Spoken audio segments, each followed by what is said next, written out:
안녕하세요. 저는 미국에 사는 환갑이 넘은 할아버지입니다. 지금은 잠시 한국에 들어와 있어요. 미국에 자식과 손주들이 다 있습니다. 아내도 미국에 있고요. 30년 만에 한국에 왔어요. 정말 천지가 개벽한다는 게 이런 것을 두고 하는 말인가 싶을 정도로 한국은 많이 변해 있더라고요.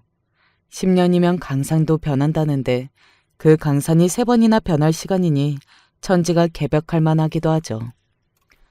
30년 동안 왜 한국을 오지 못했는지, 그리고 30년 만에 온 이유는 뭔지 지금부터 그 이야기를 한번 해보겠습니다. 꽤나 긴 이야기가 될 것 같네요. 하지만 지루하지는 않을 겁니다. 제 인생이 꽤 파란만장했거든요. 저는 어린 시절 참 힘들었습니다. 가난한 집에서 남자로 태어나는 건 쉬운 일은 아니었어요. 물론 여자로 태어난다고 더 쉽다는 건 절대 아니지만요. 온 집안의 기대가 너무 힘들었습니다. 나를 위해 희생하는 가족들, 그 기대에 부응해서 공부도 잘해야 하고 취직도 잘해야 했으니까요. 그리고 조금만 힘들다는 소리가 나와도 다들 저에게 이랬습니다. 네가 뭐가 힘들어? 너는 나랑 네 누이가 벌어다주는 돈으로 공부만 하면 되는데 그게 힘들어? 어? 이게 아주 배가 불렀지. 누이를 봐라. 네가 힘든 건지. 이렇게 말이죠. 그리고 누이를 보면 저는 정말 입을 다물 수밖에 없었어요. 누이는 중학교도 채 나오지 못하고 낮밤 가리지 않고 공장에서 일을 하면서 우리 집의 생활비와 저의 학비를 벌었거든요. 제가 어떻게 그런 누이를 보고 힘들다는 말을 할 수 있었겠어요. 그러면 사람도 아니죠. 그래도 힘들기는 했습니다. 어딘가에 투정을 할 수도 없고 힘들다고 이야기를 할 수도 없어서 더 그랬던 것 같아요. 나도 공부가 힘들고 성공해야 한다는 부담이 너무 힘들고 온 가족이 나만 바라보는 것도 힘든데 말이죠. 저는 그때 어렸으니까요. 그렇게 고등학교를 졸업하고 무사히 대학에 갔어요. 대한민국에서 제일 좋다는 학교를 붙은 그날 어깨 한쪽에 짐을 조금 내려놓는 기분이 들었습니다. 가족들의 기대에 부응했다는 생각에 참 다행이다 그랬던 것 같아요. 그리고 그날이 더더욱 기억에 남는 건 바로 누이의 눈물을 봤기 때문이었어요. 나는 네가 해낼 줄 알았어.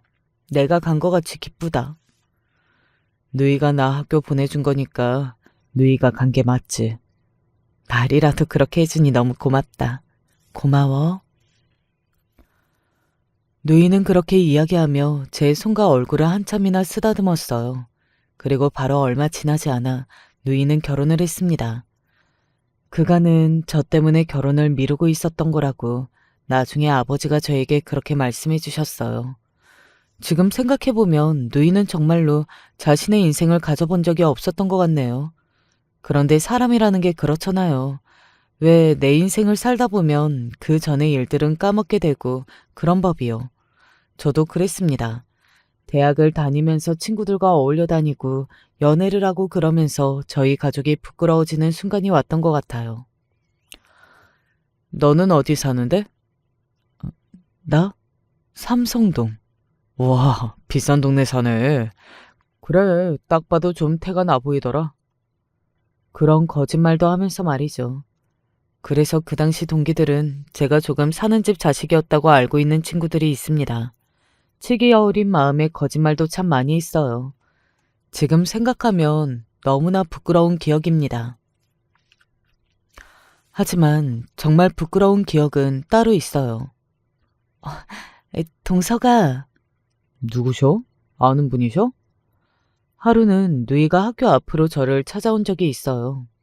당시에 첫 조카를 낳아서 아기를 업은 태였던 누이는 누가 봐도 허름해 보이는 모습이었습니다. 그런데 저는 당시 학교의 동기들에게 잘 사는 척을 하고 있을 때였잖아요. 저는 누이가 부끄러웠어요. 아니, 모르는 사람인데? 내 이름을 어떻게 아는 거야? 그렇게 이야기하면서 누이를 확 지나쳐갔습니다. 지금도 그때만 떠올리면 낯이 다 화끈거려요. 저 자신이 너무 부끄러워서 말이죠. 누이가 속으로 무슨 생각을 했는지 얼마나 슬프고 서러웠을지만 생각하면 지금도 마음이 아립니다.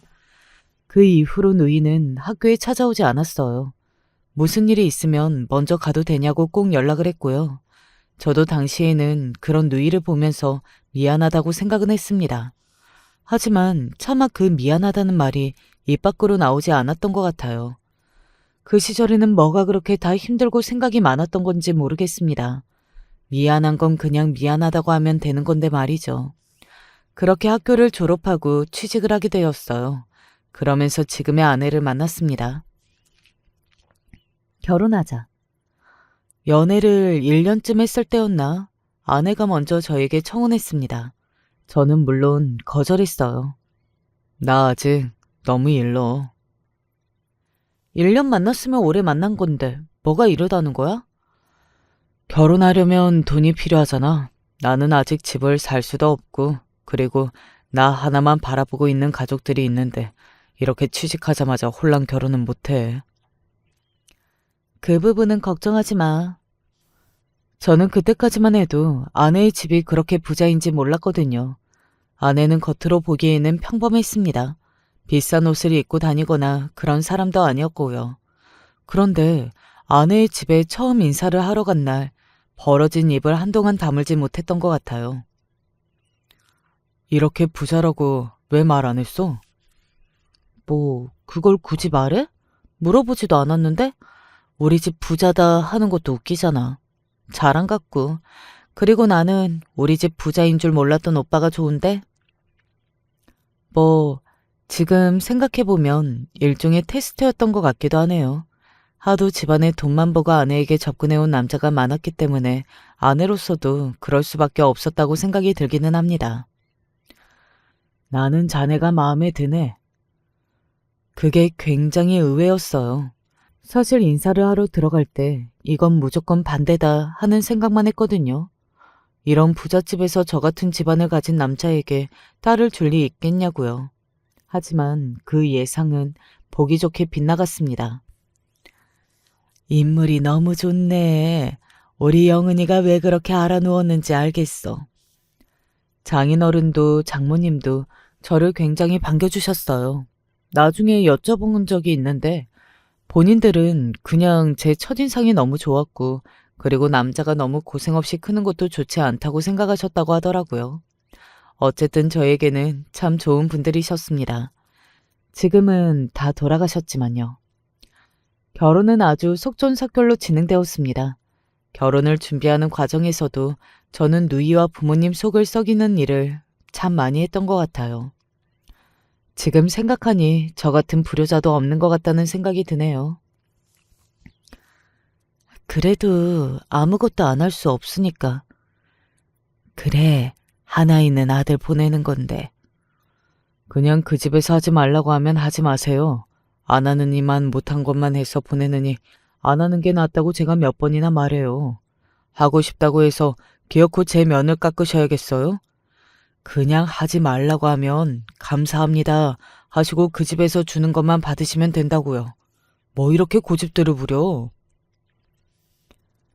여러분이 들으시기에도 제가 정말 못난 자식이고 못난 동생이죠. 세월이 많이 지났지만 여전히 참 후회가 됩니다. 그때 그러지 말걸 하고 말이죠. 아, 세월이 지났으니 더더욱 후회되는 거겠네요. 이제는 더 이상 죄송하다고 사죄드릴 부모님도 안 계시니 말입니다. 있을 때 잘하라는 말이 정말 진리인 것 같아요. 장인어른과 장모님이 저희 집에 해주신 건 참 많았습니다. 우선 부모님이 사시는 집을 새로 해주셨고 당시 누이는 장사를 했는데 그 가게가 남의 건물에 새들어 살던 곳이었거든요. 그런데 그 가게를 그냥 사주셨어요. 누이 명의로 말이죠. 감사하긴 한데 이런 걸 받아도 되는 건지. 저희 부모님은 감사한 마음을 이렇게 표현하시는 거예요. 그러니까 받아주세요. 나한테까지 안 그래도 되는데. 이 사람이 우리 누이가 나 다 키웠다는 말 많이 했는데요. 그러니까 받으실 자격 충분하세요. 받아주세요. 그날 아내가 돌아가고 나서 누이가 제 손을 잡고 울었던 것 같아요. 고맙다, 고마워 하면서 말이죠. 저는 표현이 서툴러서 그런 누이를 앞에 두고도 다른 말도 못했습니다. 그저 민망해서 머리를 긁적이는 것 말고는 말이죠. 지금에 와서 돌이켜 생각해보면 저는 그때 제 할 노릇을 다 했다고 생각했던 것 같아요. 내 빚은 다 갚았다. 나는 더 이상 이 집안에 매여 있지 않아도 된다. 뭐 이렇게 말입니다. 사실 가족은 그렇게 뭔가를 주고 갚고 하는 거 나서 땡하는 사이가 아닌 건데 말이죠. 그래서 결혼하고 얼마 되지 않아 미국으로 떠날 때도 정말 후련한 마음밖에 없었습니다. 그렇게 멀리 가면 언제 보니, 응? 제가 어디 죽으러 가요? 자주 올게요. 걱정하지 마세요. 그래, 엄마. 엄마가 이러면 얘 발이 무거워, 응? 저와 아내가 미국으로 유학을 가게 되었거든요. 당시에는 그냥 잠시 공부하러 간다고 생각하고 떠난 거였습니다. 실제로 그때는 그렇게 생각하기도 했고요.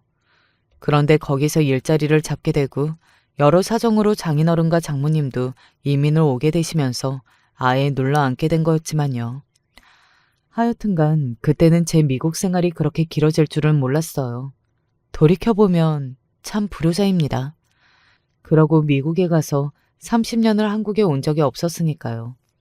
뭐 잠깐 들렀다 간 적은 있어도 부모님이나 누이를 보러 한국에 온 적은 단 한 번도 없었어요. 지금 생각하면 불효자도 이런 불효자가 없다 싶네요. 부모님이 돌아가셨을 때도 멀다는 이유로 오지 않았습니다. 뭐 시간을 빼려면 뺄 수도 있었지만 그런 노력을 하지 않았던 것 같아요. 뭔데 뭐하러 와. 내가 다 알아서 할 수 있어. 일도 바쁘다면서. 정말 괜찮겠소? 나는 괜찮어. 너는 요즘 어떠냐? 조금 전에 힘들다고 하지 않았어? 많이 괜찮아졌어.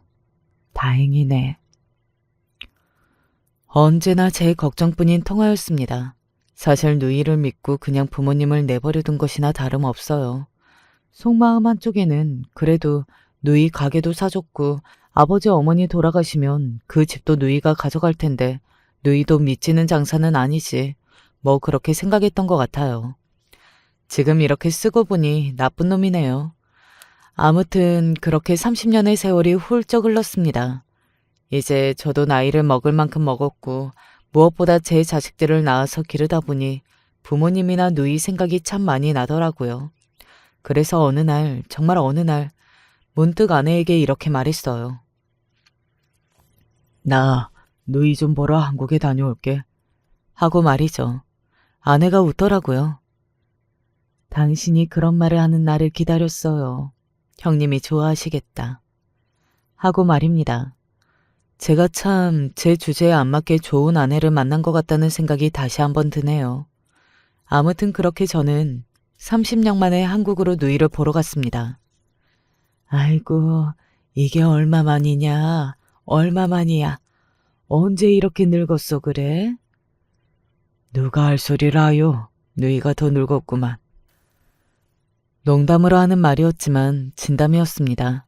너무 오랜 세월이 지나고 보게 된 누이의 얼굴은 정말 많이 늙어 있었어요. 나이도 나이였지만 왜 고생이 느껴지는 얼굴 아시죠? 그런 얼굴이라 슬펐던 것 같아요. 제 이야기에 자기 얼굴을 부끄럽다는 듯 쓰는 누이의 그 거친 손을 보면서는 울컥 눈물이 날 것도 같았습니다. 삼촌 오셨어요? 누이에게는 자식이 둘이 있었거든요. 위가 아들, 아래가 딸이었는데 딸은 지금 지방에서 취직해서 거기서 시집을 갔다고 들었어요. 아들은 누이가 하던 가게 일을 물려받아서 하는 중이라고 들었고요. 아무튼 큰 조카가 제 짐을 받아들면서 그렇게 인사를 하더군요. 한 번도 제대로 못 본 조카가 이렇게 다 큰 장성이 될 만큼 세월이 흘렀네 그려. 지나고 보니 잘나지? 저는 웃으며 누이의 손을 잡았습니다. 지내는 동안 누이의 집에 있기로 했거든요. 누이의 집은 부모님이 사시던 집이더군요. 누이 집은? 그거 애들 주고 나는 여기로 왔지. 사실 거기서 한번 좋지 않은 생각이 들기는 했습니다. 그 나이 먹도록 어머니한테 빌부터 사는 아들이구나 하는 생각을 지울 수가 없었거든요. 하지만 저는 그런 말을 입 밖으로 낼 자격이 없다고 생각했어요. 저도 누이에게 빌부터 산 사람이잖아요. 그리고 이 집이 더 좋아. 이 집이 1층이잖아. 누가 뭐랬소? 누이는 제가 속으로 무슨 생각을 하는지 알기라도 한다는 듯 자기 아들 편을 들더라고요. 누이가 안타깝고 그 인생이 정말 짠하다는 생각이 들었던 것 같아요. 젊어서는 자기 동생을, 나이 들어서는 자기 자식을, 이렇게 평생 누군가를 뒷바라지하면서 본인 인생은 없이 사는 게 말입니다. 있는 동안 누이한테 맛있는 것도 많이 사주고 선물도 많이 해야겠다고 생각했습니다. 누이와 여행도 다니고 여기저기 만난 것도 많이 먹으러 다니려고 생각했지만 제 뜻대로 되지는 않았습니다. 누이는 아직 자기 아들의 식당 일을 봐주고 있더라고요. 언제까지 그렇게 도와줄 거요? 할 수 있을 때까지는 해줘야지. 다 큰 아들내미를, 게다가 지 마누라도 있다면서. 다 컸어도 내 눈에는 아직 물가에 내놓은 자식이여. 그래도 이제는 혼자 하게 좀 두소. 그래야 지도 늘지. 제 말에 누이는 대답도 하지 않고 허허 웃기만 하더군요. 동생이 미국에서 누이 보러 왔는데 나랑 같이 여기저기 다니면 좀 좋소? 그러세요, 어머니. 가게는 저랑 집사람이 잘 볼 수 있어요. 삼촌도 오랜만에 한국 오신 거고 또 언제 오실지도 모르는 건데. 그럴까 그러면? 그렇게 며칠간 휴가 아닌 휴가를 얻어냈습니다. 후회를 남기고 싶지 않았어요. 그래서 정말 열심히 다녔습니다. 맛있는 것도 먹고 좋은 곳도 다니고 그리고 누이한테 비싼 가방, 비싼 옷도 사주고 말이죠. 아이고, 이렇게 맛있는 건 처음 먹어본다. 아이고, 이렇게 좋은 곳은 처음 와본다. 아이고, 이렇게 좋은 옷은 처음 입어본다. 하는 것마다 처음이라 말하면서 세상에 이렇게 좋은 것이 있었다니 하는 얼굴로 신기해하고 좋아하는 누이를 보면서 마음이 참 많이 아팠던 것 같아요. 그 나이 그 세월 이렇게 맛있고 이렇게 좋은 것들을 한번 누려보지 못하고 평생 고생만 한 누이의 인생이 너무나 안쓰럽고 슬펐습니다. 이제는 하고 싶은 거 하고 사소, 어? 나는 지금도 하고 싶은 거 하고 산다. 그러니까 걱정하지 않아도 돼. 자식들 뒤치다꺼리 하는 게 뭐가 하고 싶은 거 하고 사는 거요? 내가 좋아서 하는 거야. 그렇게 말하면서 웃는 누이의 얼굴이 너무나 애달프게 느껴졌던 것 같네요. 그래서 저도 모르게 이렇게 물었던 것 같아요. 나랑 같이 미국 갈라요? 라고 말입니다. 누이는 말만으로도 정말 고맙다고 거절했지만요. 누이와의 여행 중에 가장 기억에 남는 장소는 부모님을 모신 곳이었습니다. 정말 풍경이 좋은 곳에 모셨더라고요. 우리 어머니 아버지 고생 많이 하셨는데 죽어서는 이렇게 좋은 풍경 보면서 편하게 누워 계시라고 내가 무리를 조금 했지. 그러게 많이 무리했네. 마지막에 네 이름을 참 많이 부르셨어. 그 말을 듣는데 목이 콱 하고 막혀서 무슨 말을 어떻게 해야 할지 모르겠다는 생각이 들었습니다. 정말 많이 후회했던 것 같아요. 왜 그 긴 세월 얼굴 한번 뵈러 오지 못했나. 뭐가 그렇게 바빠서 뭐가 그렇게 힘들어서 하면서 말입니다. 네 자랑도 참 많이 하고 다니셨는데 우리 집 장남이 미국에서 큰 회사에 다닌다고 얼마나 부자인지 모른다고 이 집도 우리 장남이 해준 거라고. 그만하소. 나 눈물 날라 그러니까.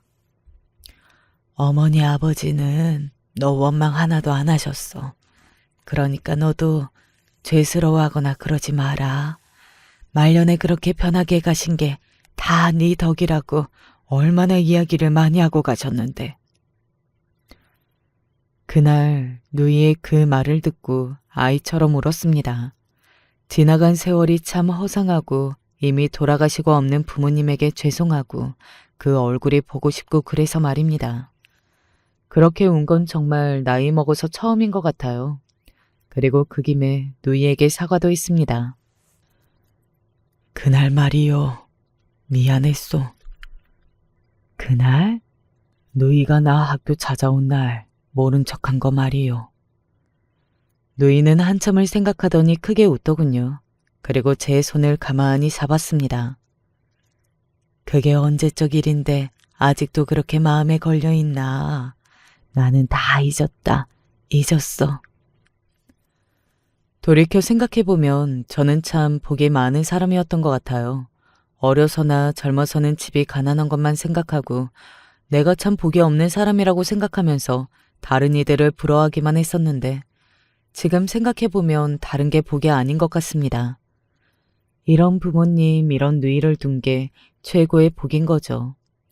그런 복이 있는 줄도 모르고 평생을 살아온 게 너무나 한스럽더군요. 내가 앞으로 누이한테 평생 빚 갚으며 살라요. 네가 나한테 진 빚이 어디 있다고 그러냐. 정말 다짐했습니다. 남은 인생 누이에게 잘하면서 살자고 말이죠. 이제는 한국도 자주 들어오고 또 살뜰히 챙기면서 말입니다. 미국 한번 놀러 오소. 나는 일본도 한번 간 적이 없는데 미국을? 아이고 됐다. 됐어. 누이의 그 말에 또 한번 가슴이 아팠던 것 같네요. 다음에는 해외여행을 보내드려야겠다고 다짐했던 것 같습니다.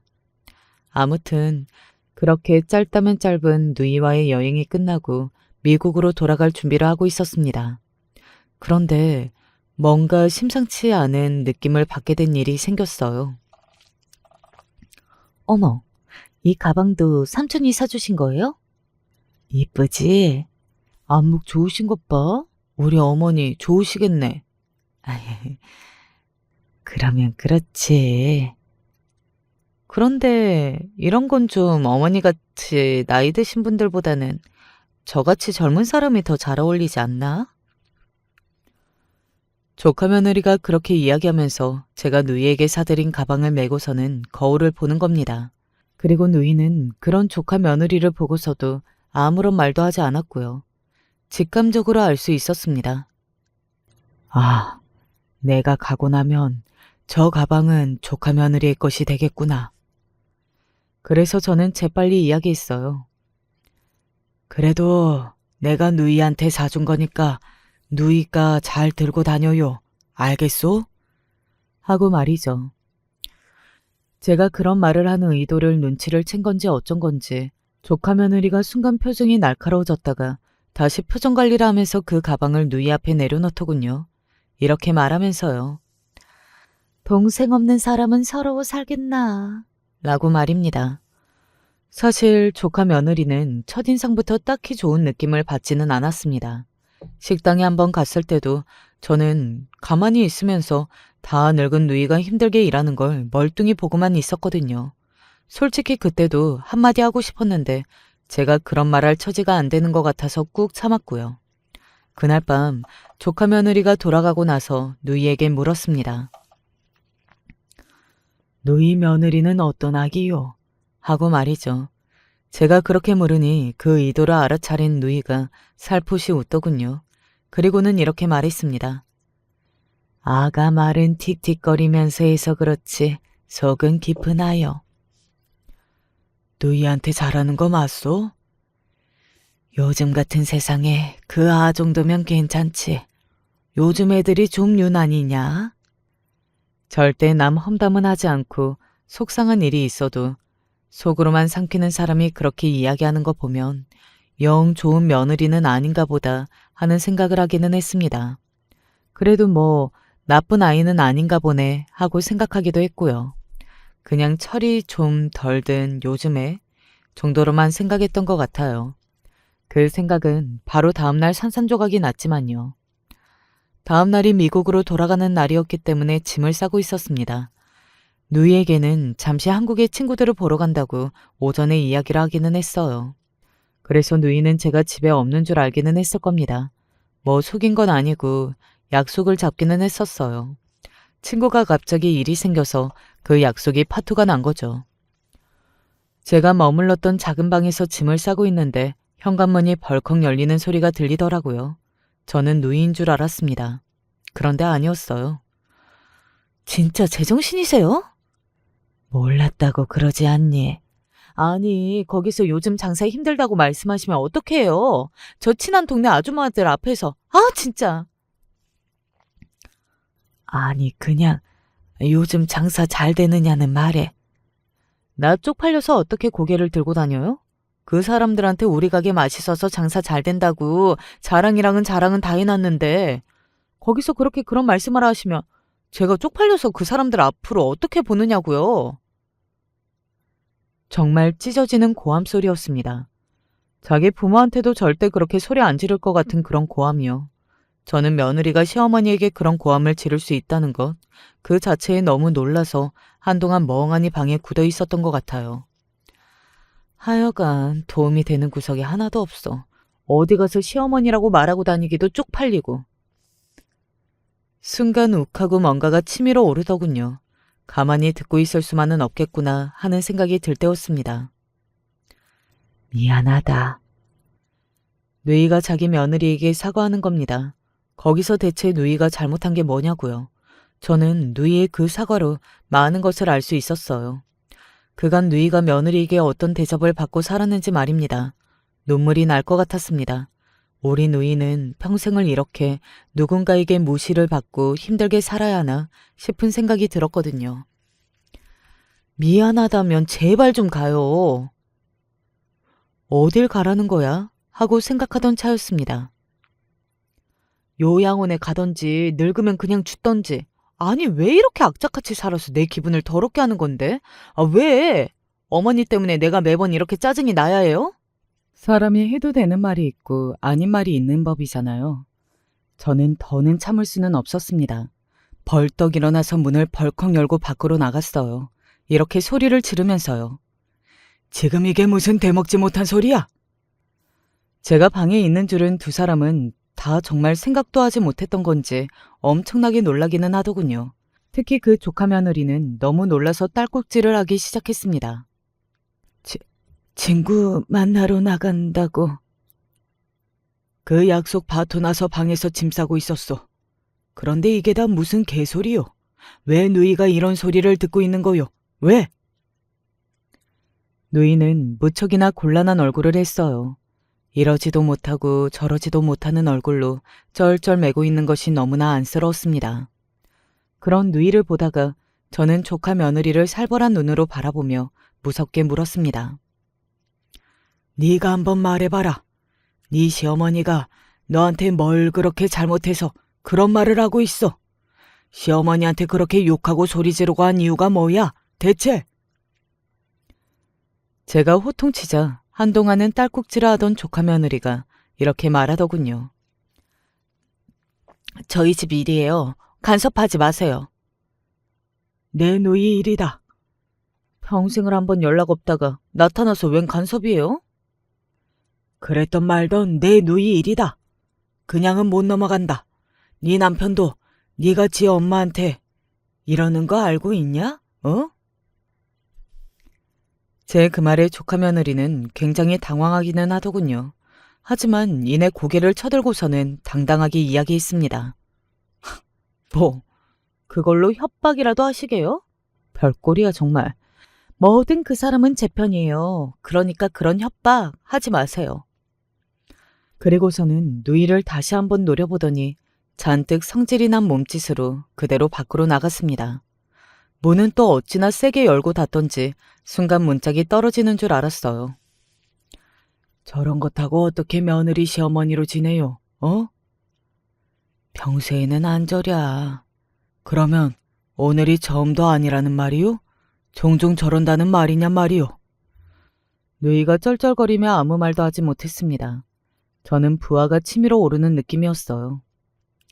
나 이대로는 미국 못 가요. 이런 대접을 받는 누이를 보고 미국행 비행기에 몸을 실을 수 없었습니다.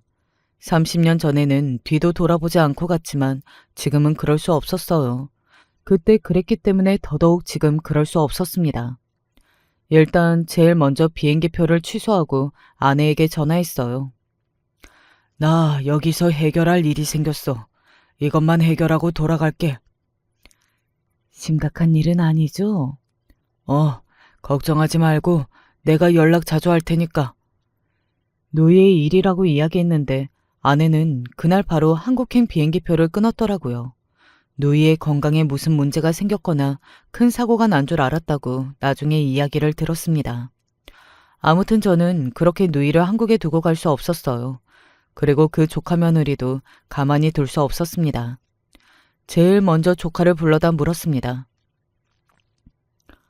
네 마누라가 네 시어머니한테 그렇게 욕짓거리하면서 요양원을 가라 죽어라 하는 거 너 알았어 몰랐어? 조카는 처음에는 정말 몰랐던 건지 조금 놀라기는 하더군요. 하지만 그 망할 놈의 자식도 결국에는 지 마누라 편을 들었습니다. 그 사람도 사정이 있었겠죠. 무슨 사정? 일이 힘들다거나 뭔가 스트레스를 받는 일이. 그렇다고 자기 시어머니한테 그렇게 소리를 지르면서 그런 말을 해? 너는 네 엄마가 그런 말을 들었다는데 화도 안 나냐? 어?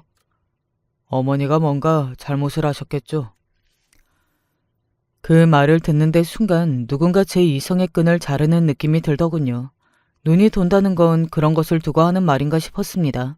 그런 제 상태도 모르고 조카는 이런 말을 계속해서 내뱉었습니다. 삼촌도 저희 집 일에 간섭 그만하고 미국 돌아가세요. 가면 그만인 사람이 남의 집안일 들쑤시고 다니지 말고. 그리고 자기 잘 살겠다고 미국 가서 30년 만에 온 사람이 무슨 자격으로 누이 거리면서 챙겨? 저는 그것도 웃기거든요. 저도 알고 있었습니다. 저에게 그런 자격이 주어진 건 아니라는 것을. 저도 누이에게 잘못한 게 많다는 것도요. 그런 주제에 이렇게 잠시 얼굴 비춰서 가족 행세하는 것도 웃기고요. 하지만 그냥 지나칠 수 있는 문제는 아니었습니다. 이번에도 이렇게 모르는 척하고 도망가듯 가버리면 평생을 죽을 때까지 후회로 살다 죽을 거라는 것도 말이죠. 가족 행세 아니고 진짜 가족하면 되는 거지? 네? 내가 너희 가만 안 둔다. 가만 안 둬. 저는 조카가 사과만 하고 앞으로 그런 일 없도록 잘 이야기하겠다. 이렇게만 이야기했어도 그렇게까지 하지는 않았을 겁니다. 그런 의미에서 조카와 조카 며느리는 본인들이 본인들 무덤을 스스로 판 셈이나 다름이 없는 거죠. 저는 온 인맥을 동원해서 한국에서 유명하다는 변호사 한 분에게 연락했어요. 그리고 예전에 저희 장모님과 장인어른이 준 것을 다시 받을 수 있는지를 물어봤습니다. 가능하다고 하더군요. 그래서 곧장 소송을 준비했어요. 그리고 누이에게는 이렇게 말했습니다. 저것들 인간답게 살게 만들려면 지금 잡아야 하요. 안 그러면 늦소. 지들만 망하면 모를까. 밑으로 자식들도 있는데 지들 엄마 아빠 보면서 걔들이 뭘 배우겠소. 이게 다 내가 자식 교육을 못 시켜서.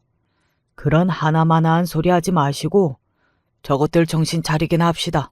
누이는 가만히나 있으소. 내가 다 알아서 할 테니까. 그렇게 누이의 허락을 받고 본격적으로 조카와 조카 며느리를 혼내주기 시작했습니다. 우선 소송을 걸고 그 식당을 찾아갔어요. 제 손으로 직접 그들에게 소장을 전해주러 말이죠. 이게 뭔데요? 열어보고 이야기해.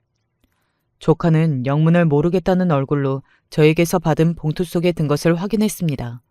그리고는 얼굴이 허옇게 질려가기 시작했어요. 그 모습을 본 조카 며느리가 자기 남편에게 다가왔습니다. 왜? 뭔데 그래? 그러면서 자기 남편 손에 들린 종이를 빼앗아 들고 확인하더군요. 이게 뭐예요? 너는 한글도 못 읽냐? 뭐긴 뭐야? 이 식당 도로 가져간다는 말이다. 삼촌이 왜요? 무슨 자격으로? 니들 몰랐어? 제가 그렇게 묻자 그 두 사람은 정말 영문을 모르겠다는 얼굴로 저를 바라보더군요. 정말 몰랐던 모양이라고 생각했습니다. 이 가게 우리 장인어른이 해주신 거야. 네? 그게 무슨 소리세요?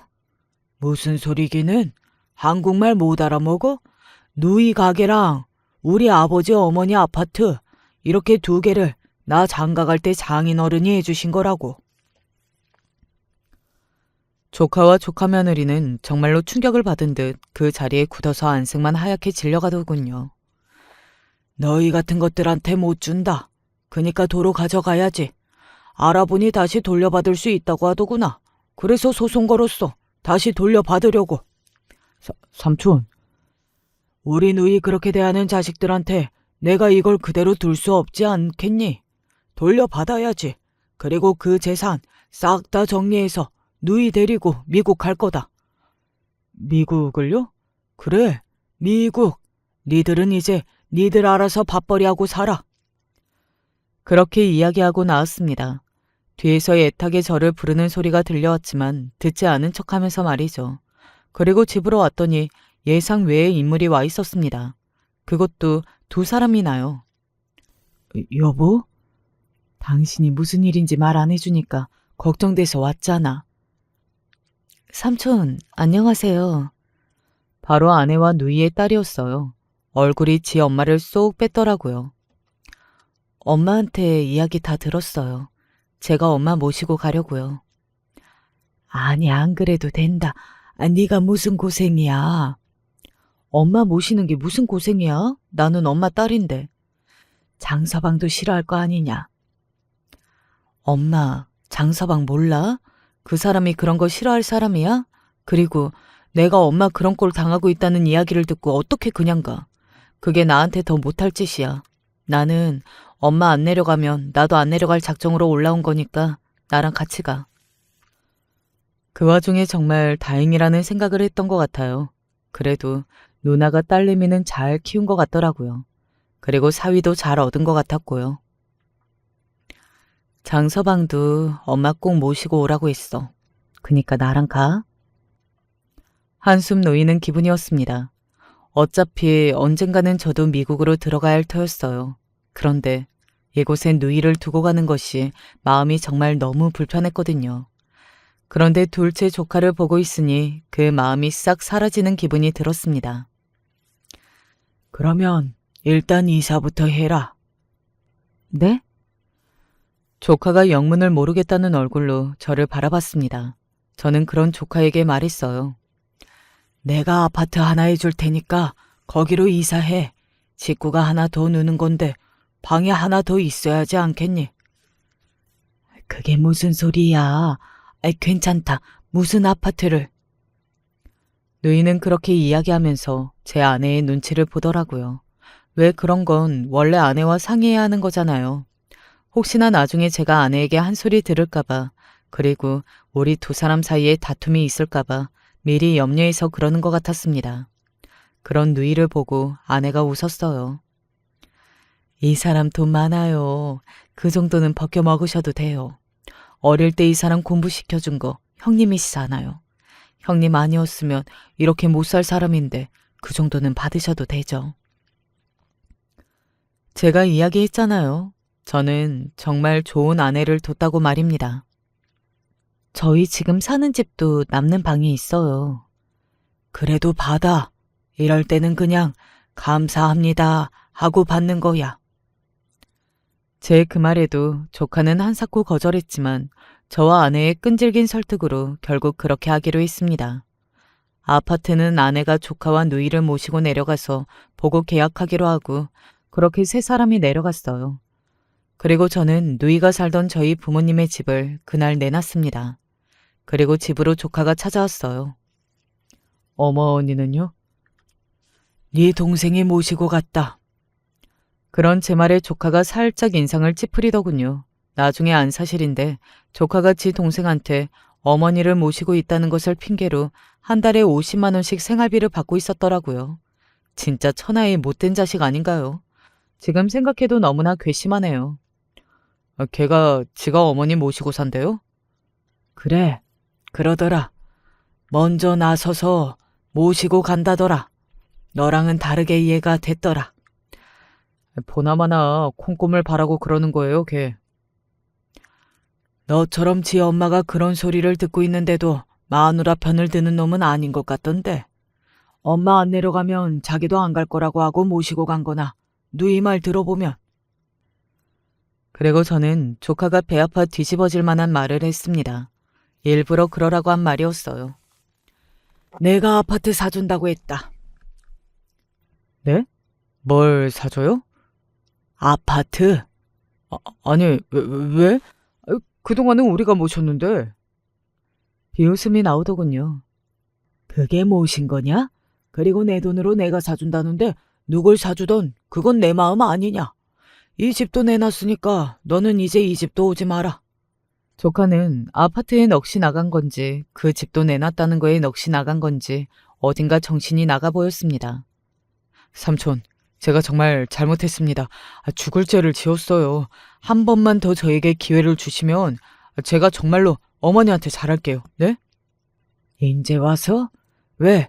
그 아파트가 네 거였을 걸 생각하면 아깝냐? 어?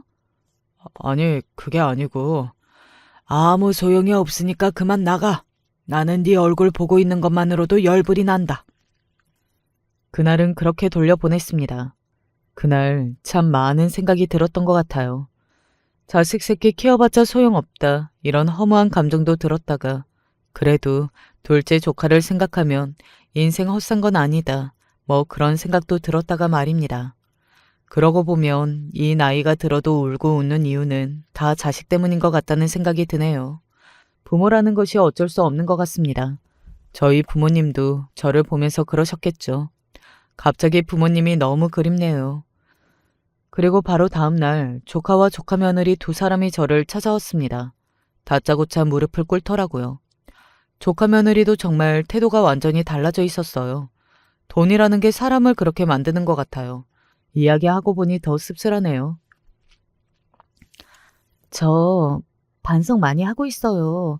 어머니한테 그런 말을 해서는 안 되는 거였는데. 왜 나한테 사과하니? 어머님이 지금 안 계시니까. 지금 니들이 돈 때문에 이런다는 거 내가 모르는 것도 아니고 그니까 그만해라. 더 이상 니들한테 화낼 기운도 없다. 아니라고 정말 반성 많이 했다고 울고불고 매달렸지만 저는 봐줄 생각이 없었습니다. 그렇게 고마운 줄 모르고 살아온 자식들이 하루아침에 변한다는 건 불가능에 가깝다고 여겼으니까요. 힘들게 살다 보면 철이 들고 할 거라고 생각했어요. 하지만 누이의 생각은 달라 보였습니다.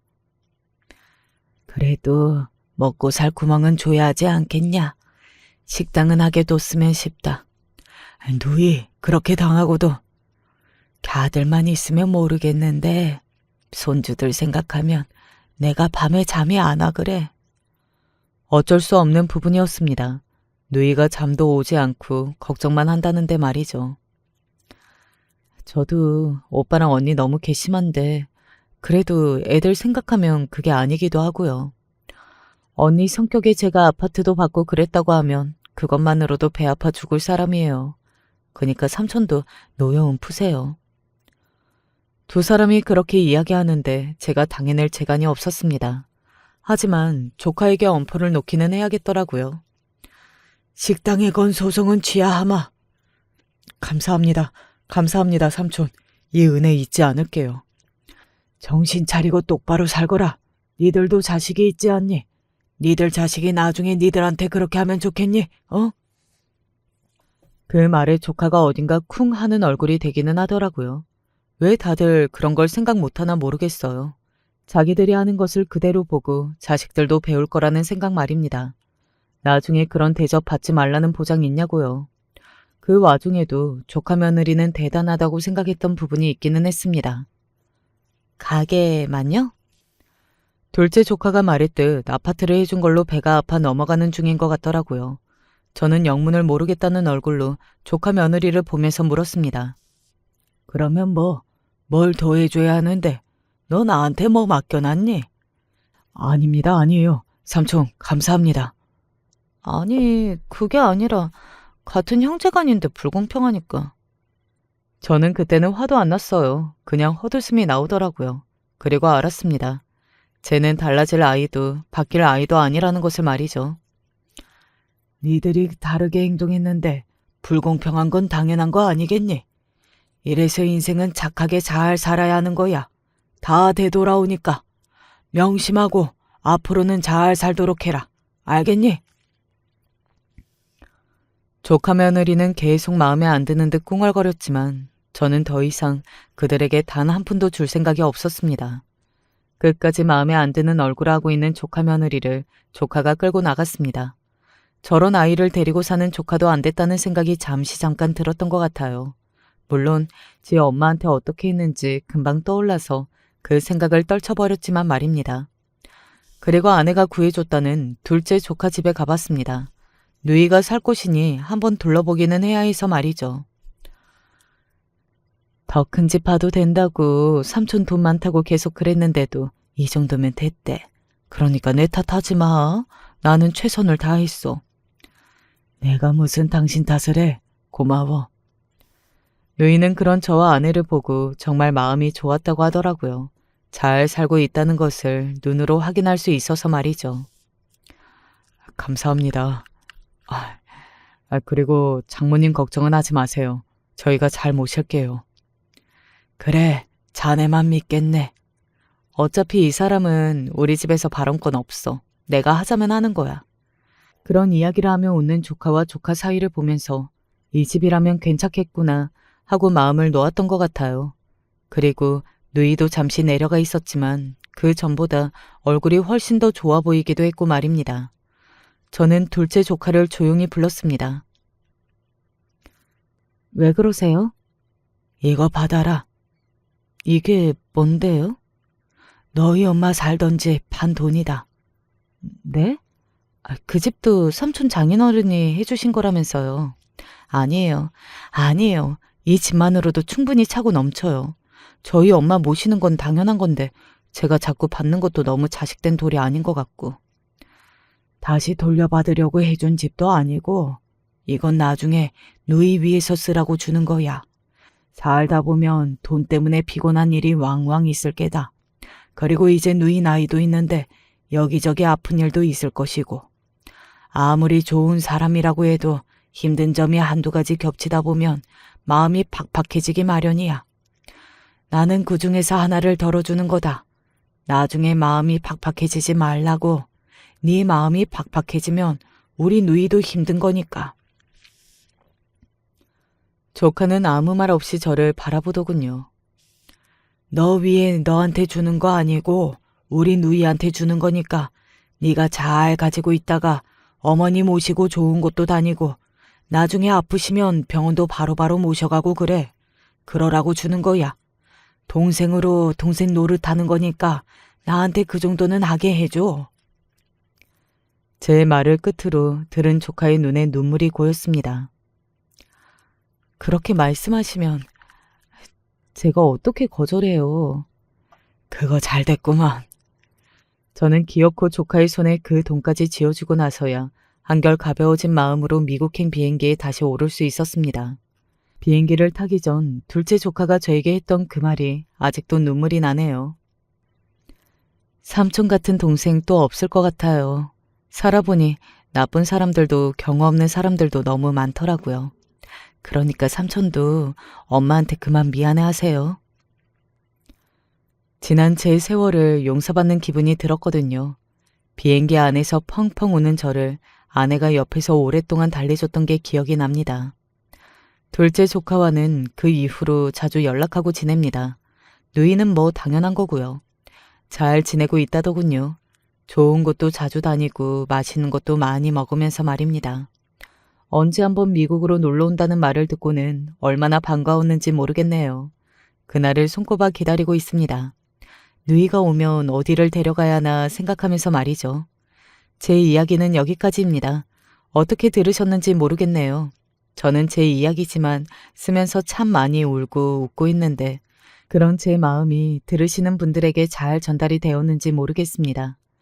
제가 글솜씨가 좀 없는 편이라서 걱정이 되네요. 가족이라는 건 언제나 어느 때나 정말 소중하게 대해야 하는 것 같다는 생각이 드는 날이네요. 옆에 있다고 막대하고 그러는 게 아니라 옆에 있으니 더 소중하게 말입니다. 정작 마지막에 남는 건 결국에는 가족이니까요. 긴 이야기 마지막까지 들어주셔서 감사합니다. 언제나 건강하시고 가족에 좋은 일만 있으시길 바라겠습니다. 남편과는 대학교 때 사고를 쳐서 결혼하게 된 사이입니다. 저희가 젊은 혈기에 앞뒤 안 가렸다는 것은 인정하지만 그럼에도 저희는 너무나 사랑하는 사이였습니다. 서로가 첫 연애였고 첫사랑이었거든요. 하지만 부모님들 입장에서 연애한다고 해서 오냐오냐 봐주고 있었더니 갑자기 애가 생긴 상태로 책임져야 할 일들이 생긴 자식들을 무작정 곱게 볼 순 없었을 거란 걸 잘 압니다. 지금 저한테 아들이 있는데 만약에 아들이 대학교 시절 사귄 여자친구와 갑자기 임신을 해가지고 결혼을 하겠다고 찾아오면 노발대발할 것 같으니까요. 하지만 막상 제가 어렸을 때는 그런 건 생각조차 하지 못했습니다. 예상치 못하게 생긴 아이였기에 당황스럽기도 했지만 한편으로는 결혼까지 생각하고 있었던 남자친구와의 아이인 만큼 더 깊은 사이가 될 수 있는 좋은 기회라고 생각했습니다. 너희가 지금 몇 살인데 결혼을 한다고 해? 아무리 애가 생겼다고 해도 그렇지. 내가 이런 말까진 하고 싶지 않지만 애는 지우는 게 낫겠다. 지금 너네 나이는 아니야. 애 지우고도 몇 년 이상 오래 사귀면서 취직도 하고 자리 잡으면 그때 결혼해라. 엄마, 제발요. 잘 살 수 있어요. 허락해 주세요. 허나 시댁도 저희 부모님도 절대로 결혼을 허락해 주지 않았습니다. 아이를 지우라는 말뿐이었죠. 그러나 저희는 아이를 지울 수 없었습니다. 이 아이를 꼭 키워야 한다는 어떠한 사명감이 있었어요. 결혼을 안 시켜주면 저도 남편도 집을 나가겠다고 선언했어요. 저랑 이 사람 정말 진심이에요. 허락 안 해주시면 그리 하겠습니다. 온 집안이 뒤집어졌지만 저희는 저희 의견을 굽히지 않았습니다. 결국 자식 이기는 부모 없다고 시댁도 저희 집도 저희 둘의 결혼을 허락해 주었어요. 물론 진정한 축복이 아닌 어쩔 수 없는 허락이긴 했지만 저희는 그것만으로도 너무 좋았습니다. 그저 둘이 함께 살 수 있었다는 게 행복이었으니까요. 하지만 그건 아무것도 모르던 철없는 제 생각일 뿐이었습니다. 저희끼리는 준비된 기반도 없고 저희 집도 시댁도 갑자기 큰 돈을 들여 저희 신혼집을 차려줄 만큼의 형편은 아니었기에 전 남편과 함께 시댁에 들어가서 5년 정도 살아야 했습니다. 그리고 시댁에서 전 단 한 번도 받아본 적 없던 시집살이를 온몸으로 겪어야 했습니다. 정말 시댁에 있었던 자질구레한 집안일들은 전부 다 제가 했다고 생각하시면 돼요. 시어머니는 시댁에서 살게 된 제가 며느리가 아니라 무슨 가정부라도 고용한 줄 아신 건지 삼시세끼 요리부터 하루에 한 번씩 하는 청소, 일주일에 한 번씩 하는 대청소, 빨래 전부 제 몫이었습니다. 심지어 시아버지 담배를 사러 오는 것도 제 차지였어요. 얘, 시아버지 담배 사오는 거 깜빡했니? 너 또 욕먹으려 하니? 아니에요. 얼른 사올게요. 조금이라도 날라오는 구박에 몸도 마음도 말이 아니었죠. 진짜 온갖 일들을 다 저한테 떠넘기기 힘들었지만 제가 이해할 수 없었던 건 이 사건이었던 것 같습니다. 시어머니는 평소 집에서 안 나가시는 분인데 그날따라 약속이 있다고 했어요. 그래서 아침 일찍 집에서 나갔죠. 평소 같았으면 이것저것 시키는 시어머니 때문에 또 집에서 한창 허덕이고 있었어야 했는데 간만에 그날은 좀 자유로웠던 것 같습니다. 아직 아이를 낳기 전이라 부른 배를 한 채 침대에서 푹 쉬기도 했죠. 나쁜 생각일 수도 있지만 자주 시어머니가 나가서 이런 자유를 만끽하고 싶었습니다. 그렇게 한 5시간 정도 쉬고 있었을까요? 시어머니가 저한테 전화를 하더군요.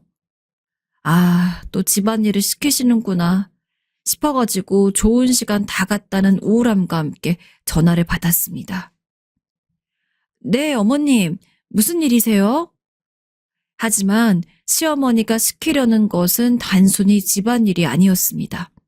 저로선 차라리 집안일을 시키는 게 낫겠다 싶을 정도로 충격적인 일이었죠.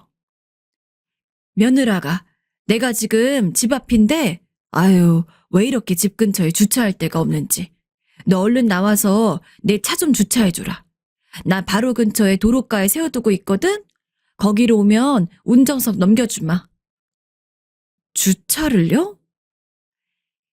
지금껏 시어머니가 시키는 시집살이에 충분히 단련이 되어 있다고 생각했는데 설마 저한테 무슨 주차까지 맡길 거라곤 생각도 못했습니다.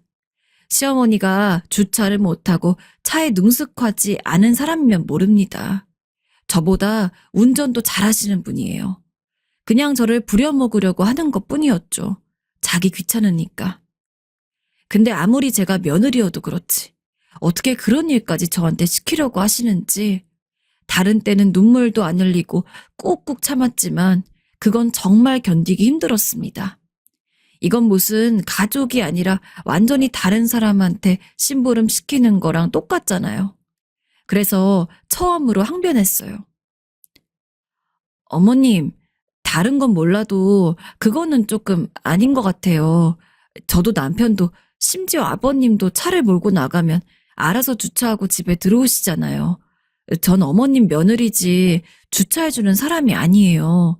어머님이 집안일 관해서 시키는 건 저도 며느리로서 곧잘 따를 생각이 있지만 이건 너무 남을 대하는 것 같아요.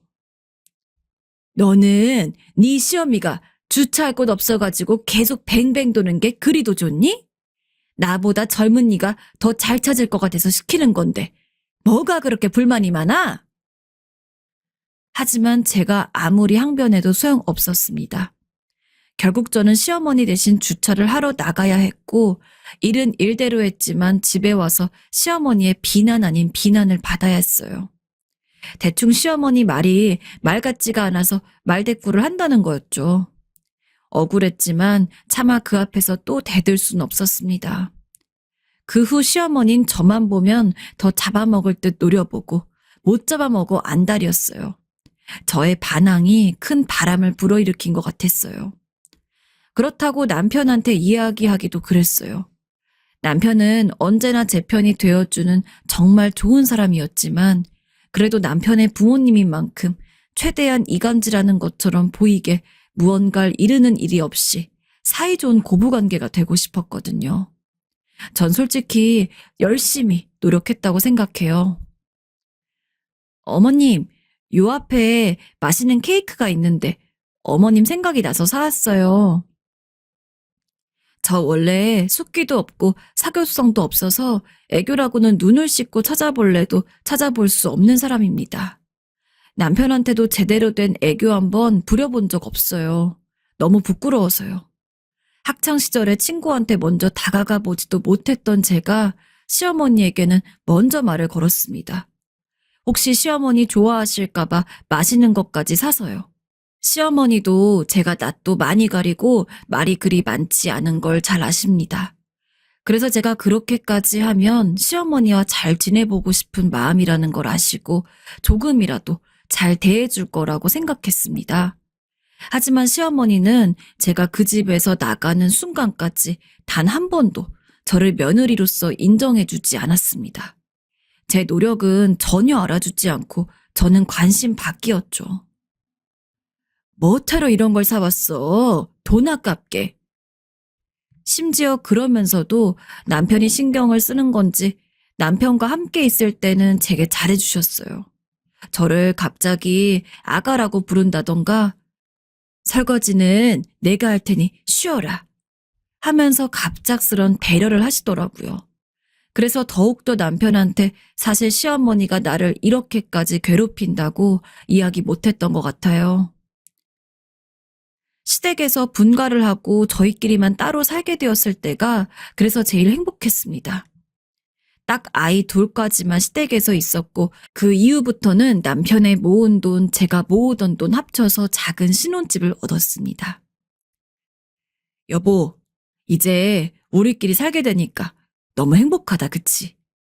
정민이랑 당신이랑 나랑 셋이서 죽을 때까지 행복하게 살자. 솔직히 우리 집에서 계속 살게 하는 거 너무 미안했는데 생각보다 일찍 분가할 수 있게 돼서 다행이야. 나도 그래. 이제 다른 거 신경 안 쓰고 당신이랑 우리 정민이랑 나만 생각하면서 우리 가족 오손도손 잘 살고 싶어. 애를 키우는 것은 힘들었지만 분가하기 전에 스트레스를 생각하면 그저 천국이나 다름없었습니다. 제 애를 키우는데 드는 수고야 언제든지 드릴 수 있는 거였고 그전엔 하나의 행동을 한다고 하더라도 우리 가족뿐만 아니라 시부모까지 생각을 해야 했는데 이젠 온전히 내 가족만 생각할 수 있다는 게 참 좋았습니다. 그리고 남편이 무엇보다도 일편단심해 한 우물만 파는 사람이라 혹시나 남편이 바람이라도 필까, 다른 여자라도 만날까, 전전긍긍할 것도 없었습니다. 남편은 일이 일정해서 출퇴근 시간이 별 차이가 없는 편이었는데 그럼에도 언제나 출근했으면 출근하였다고 문자를 보내고 퇴근하면 퇴근한다고 문자를 하면서 자기가 뭘 하고 있는지를 알렸습니다. 여보, 오늘 오랜만에 당신이 좋아하는 떡볶이 사갈게. 우리 같이 먹자. 누구보다 다정한 남편을 저는 정말로 많이 사랑했습니다. 사실 시댁에서 그렇게 힘들었던 시집살이를 견딜 수 있던 것도 남편이 있었기 때문이었습니다. 정확히는 남편과 저희 아이요. 남편마저 나를 믿고 사랑할 수 있는 사람이 아니었다면 전 진작 그 집에서 도망갔을 겁니다. 물론 애초에 그만큼 좋은 사람이라고 생각을 했으니 젊은 나이에 임신을 하고도 어떻게 결혼을 하고자 했던 거지만요. 그러나 기쁨도 잠시였습니다. 아이가 5살이 되던 해 이상하게 몸이 자꾸 아프더라고요. 원래 병원 간다고 잘 안 하는 성격이라 그냥 몸살인가 싶어서 견뎠습니다. 그런데 몸은 나아질 기미도 보이지 않고 가끔은 저조차도 이거 너무 심한 거 아닌가 싶을 정도로 아팠어요. 제가 병원을 가보게 된 건 남편 덕입니다. 시시때때로 안색이 파리하게 질리는 저를 보고 남편이 뭔가 이상하다고 느낀 거죠. 당신 뭐 때문에 병원 안 가는지 알겠는데 얼른 가봐. 괜히 큰 병인데 병원 안 가다가 더 심해질 수도 있는 거잖아. 만약 큰 병이 아니어도 문제가 없다는 걸 알게 되었으니까 그것만으로도 다행이고 난 당신이 건강한 게 제일 우선이야. 알지? 남편이 하도 성화를 부리는 통에 어쩔 수 없이 병원을 갔습니다. 큰 대학병원이었는데 저를 진찰하던 의사가 한참을 유심히 제 검사 결과를 보더군요. 너무나 심각한 얼굴이었기에 본능적으로 제가 아주 건강한 상태가 아니라는 것을 어렴풋이 알게 되었습니다. 그리고 그런 제 예상에 맞춰서 의사는 이야기했죠. 제가 유방암이라고 말이죠. 함께 병원에 간 남편도 저도 놀랐습니다. 유방암이요? 제가요? 네, 얼른 수술을 하셔야 할 것 같습니다. 아무리 요새 암이 3명 중 1명이 걸릴 만큼 많은 사람들에게 보인다곤 하지만 설사 그 주인공이 내가 될 거라고는 몰랐기에 너무나 놀랐어요. 그나마 불행 중 다행으로 수술을 하면 완치 가능성이 높다곤 했습니다. 아직 심각한 상황이 아니었고 나름대로 초기에 발견이 되었기 때문에요. 하지만 전 살면서 큰 수술 한번 해본 적이 없습니다. 사실 잔병 치레 자체도 저한테는 그렇게 익숙한 일이 아니었어요. 살면서 크게 아파본 적 한 번도 없었는데 정말 오랜만에 간 병원에서 암 진단을 받을 줄은. 집에 어떻게 돌아왔는지도 모르겠습니다. 남편은 일부러 기분을 풀어주려 농담도 했지만 아무것도 들리지 않았습니다. 내가 암이라니. 그 무서운 암에 걸렸다니. 쉽게 현실을 받아들일 수가 없었습니다. 엄마, 놀라지 말고 잘 들어. 나 요새 몸이 조금 안 좋아서 병원에 다녀왔는데 유방암이래. 너무 걱정은 마. 수술하면 금방 완치할 거래. 초기라서. 요즘 의술이 좋아졌잖아. 의사 선생님도 걱정하지 말랬어. 일부러 친정엄마에게는 밝은 척 연기를 했습니다. 그래야 할 것 같아서요. 아이고, 그렇게 건강하던 애가 갑자기 무슨 유방암이야. 친정엄마는 놀란 눈치긴 했지만 일부러 씩씩하게 웃으시더군요. 요즘 유방암은 초기에 발견되면 완치율이 90%가 넘는데 걱정하지 마라. 엄마가 어떻게든 너 살려낼 테니까. 그리고 너 어렸을 때부터 들어놓은 보험도 꽤 있겠다. 돈 걱정 같은 거 하지 말고. 특히 스트레스 받지 말고 치료에만 전념해야 한다. 사실 신혼집도 조금 무리해서 얻은 거라 돈이 가장 큰 문제였습니다. 하지만 그것도 친정엄마 덕분에 잘 해결이 됐어요. 친정엄마는 제가 어렸을 적부터 보험 일을 하셨는데 그 덕분인지 보험 같은 건 미리 들어놔야 나중에 아파도 걱정이 없다면서 저한테 이것저것 보험을 가입시켜 놨는데 그 덕을 볼 수가 있었죠. 사실 아파서 제일 큰 걱정인 게 건강 자체도 있지만 돈이잖아요.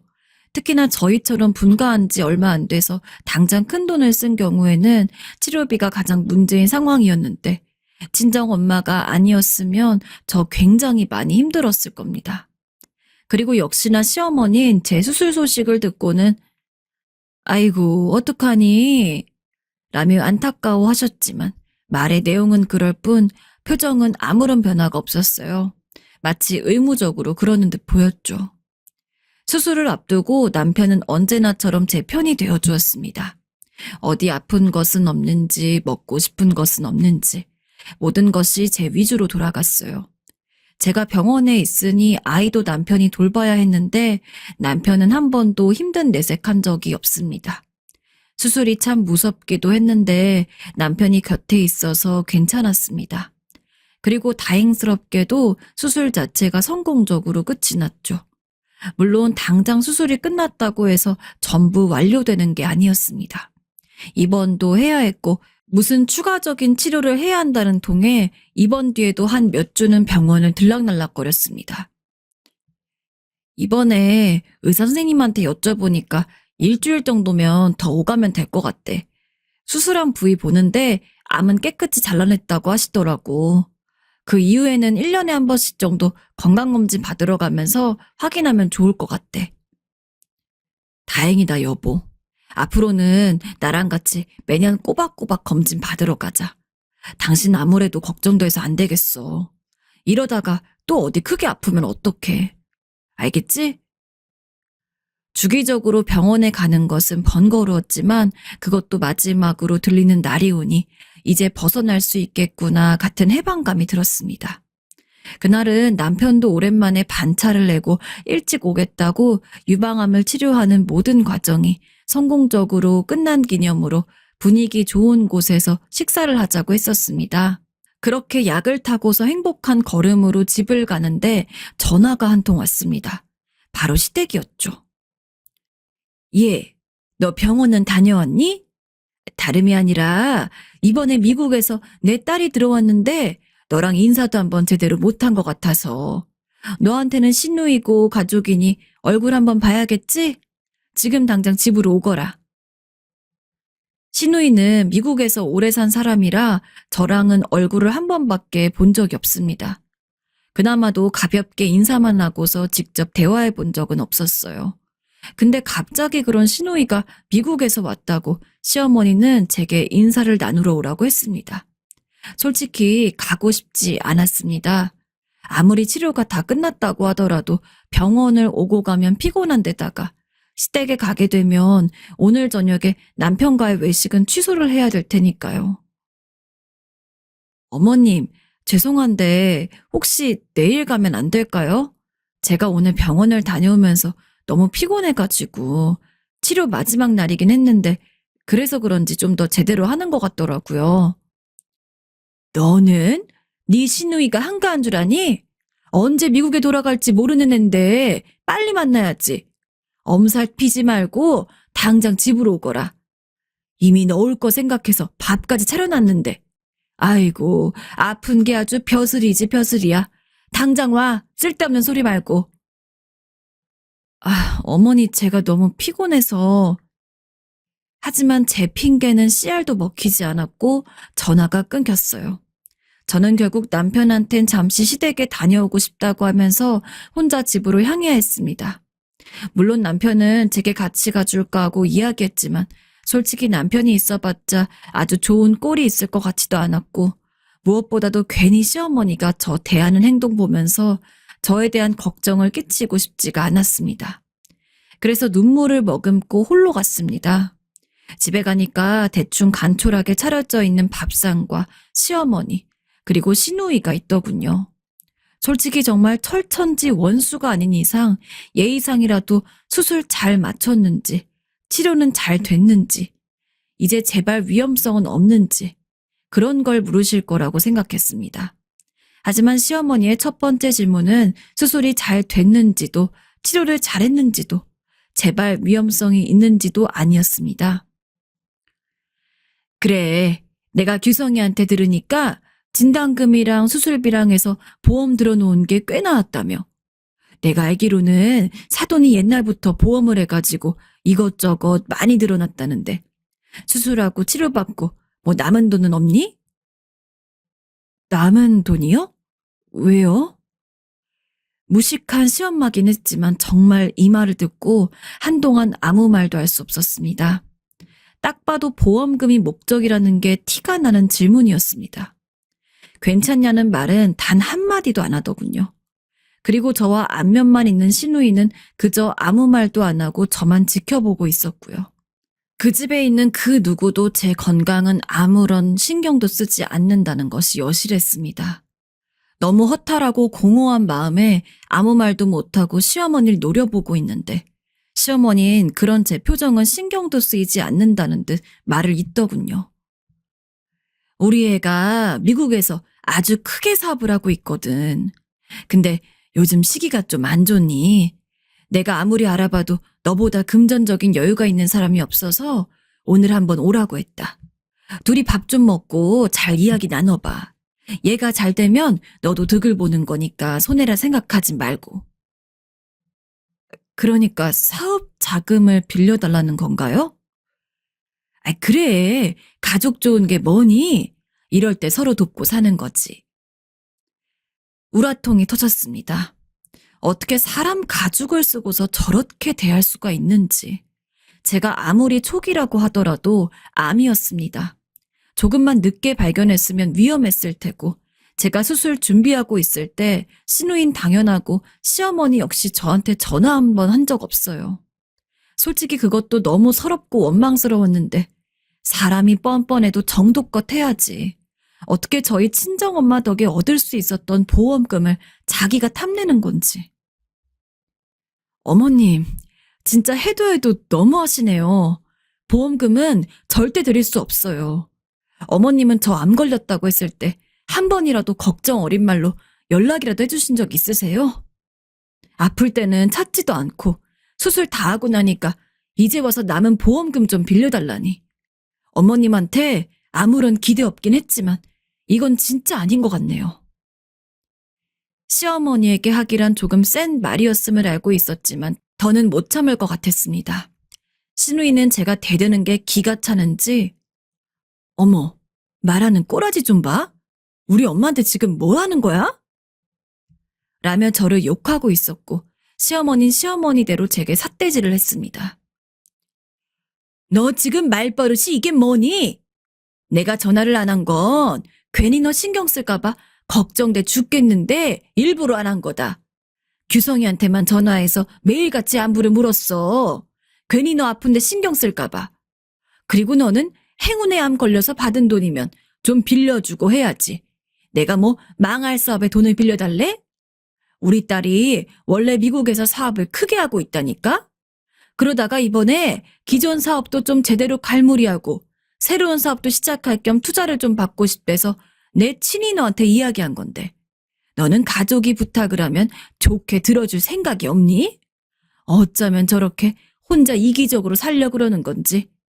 막말로 네가 남은 돈이 있어서 어디다 쓸 건데. 가족 사업 도와주면 너한테도 좋고 가족한테도 좋고 둘 다 좋은 건데. 뭐가 좋나요? 전 안 좋아요. 제발 염치 좀 있으세요. 그리고 더 이상 저 이 집 며느리 아니니 부르지 마세요. 뭐야? 너... 전 듣지 않고 자리를 박차고 나갔습니다. 뒤에서 소리를 지르는 시어머니 목소리가 들렸지만 뒤도 돌아보지 않았습니다. 어떻게든 눈물을 참고서 택시를 탔는데 좌석에 앉자마자 울음이 펑펑 나오더라고요. 당황한 택시기사 아저씨가 손수건을 꺼내줄 정도였습니다. 그동안은 정말 괜히 남편과 시부모님 이간질하는 것 같아서 참았는데 더 이상은 안 됐습니다. 전 바로 그 길로 남편에게 전화해서 눈물이 잔뜩 묻은 목소리로 이야기를 했어요. 내가 그동안 시댁에서 살 때 어떤 취급을 받았는지, 방금은 또 무슨 이야기를 듣고 왔는지. 남편은 생각보다 침착한 목소리로 집에 가서 다시 제대로 듣겠다고 했습니다. 전화를 끊고서 속이 후련한 남편, 여전히 마음이 좋지 않아 부은 눈을 마구 비비고 있는데 기사님도 제 통화를 유심히 들으셨나 보더라고요. 내가 아가씨가 딸 같아서 하는 말인데 거 시댁이랑 당장 인연 끊으쇼. 아가씨 마음 여리고 착한 거를 받아줄 그릇이 안 되네. 왜 지금껏 그런 집에서 그리 고생을 했는지. 택시 기사분의 말에 위로를 참 많이 받았습니다. 그러면서도 동시에 부인할 수가 없더라고요. 제가 바보같이 행동했다는 거 말이죠. 정말 기사님 말대로 왜 그렇게 멍청하게 시집살이를 당했을까요? 간신히 눈물을 멈추고 집에 들어오니 잔뜩 붉어진 제 눈을 본 남편은 저에게 전화로 한 말이 모두 사실이냐고 물었죠. 전 모두 맞다고 했습니다. 한치의 거짓도 없다고요. 그동안은 괜히 당신이랑 어머님 사이 나쁘게 만들까봐 참았어. 나한테는 그렇게 대하실지 몰라도 당신한텐 좋은 부모님일 수 있으니까. 근데 어떻게 나보고 암에 걸린 게 행운이라고 할 수 있는 거야? 나 잠깐 밖에 나갔다 올 테니까 집에서 기다려. 그런데 다시 울컥하려는 저를 위로한 남편은 무언가 굳게 결심한 듯이 가방 하나를 메고 나갔습니다. 그 가방은 평소 주말이면 야구 동호회를 하던 남편의 방망이 같은 가방이었습니다. 왜 그 가방을 들고 나가지? 순간 무서운 생각이 들어 몸이 멈칫하긴 했습니다. 괜히 가슴이 떨리더라고요. 남편은 심지어 전화도 받지 않았습니다. 그리고 몇 시간이 지나서 남편은 아무 일도 없다는 듯이 집에 들어왔어요. 그리고 제게 너무 고생했다며 내가 못난 남편이라서 미안하다고 한참을 사과하더군요. 이제 다시는 우리 부모님이 너한테 그렇게 대하는 일 없을 거야. 우리 누나도 그렇고. 나중에 한 사실이지만 남편은 그날 바로 시댁에 가서는 야구 방망이를 들고서 시어머니 차를 완전히 박살을 냈다고 합니다. 뭐가 와장창 부서지는 소리에 시어머니와 시누이는 물론 다른 집 사람들도 전부 그 모습을 목격했나 봐요. 시어머니 갑작스러운 아들의 행동에 뒷목을 잡았고 누군가의 신고로 남편은 경찰서에 가서 조서를 썼다고 했습니다. 그리고 왜 그랬냐며 울부짖는 시어머니에게 당당히 얘기했대요. 이제부터 제 어머니라고 생각 안 할 겁니다. 정말 제 어머니였다면 제 아내한테 그렇게 대해서는 안 됐어요. 남편이 얼마 전에 제게 그랬습니다.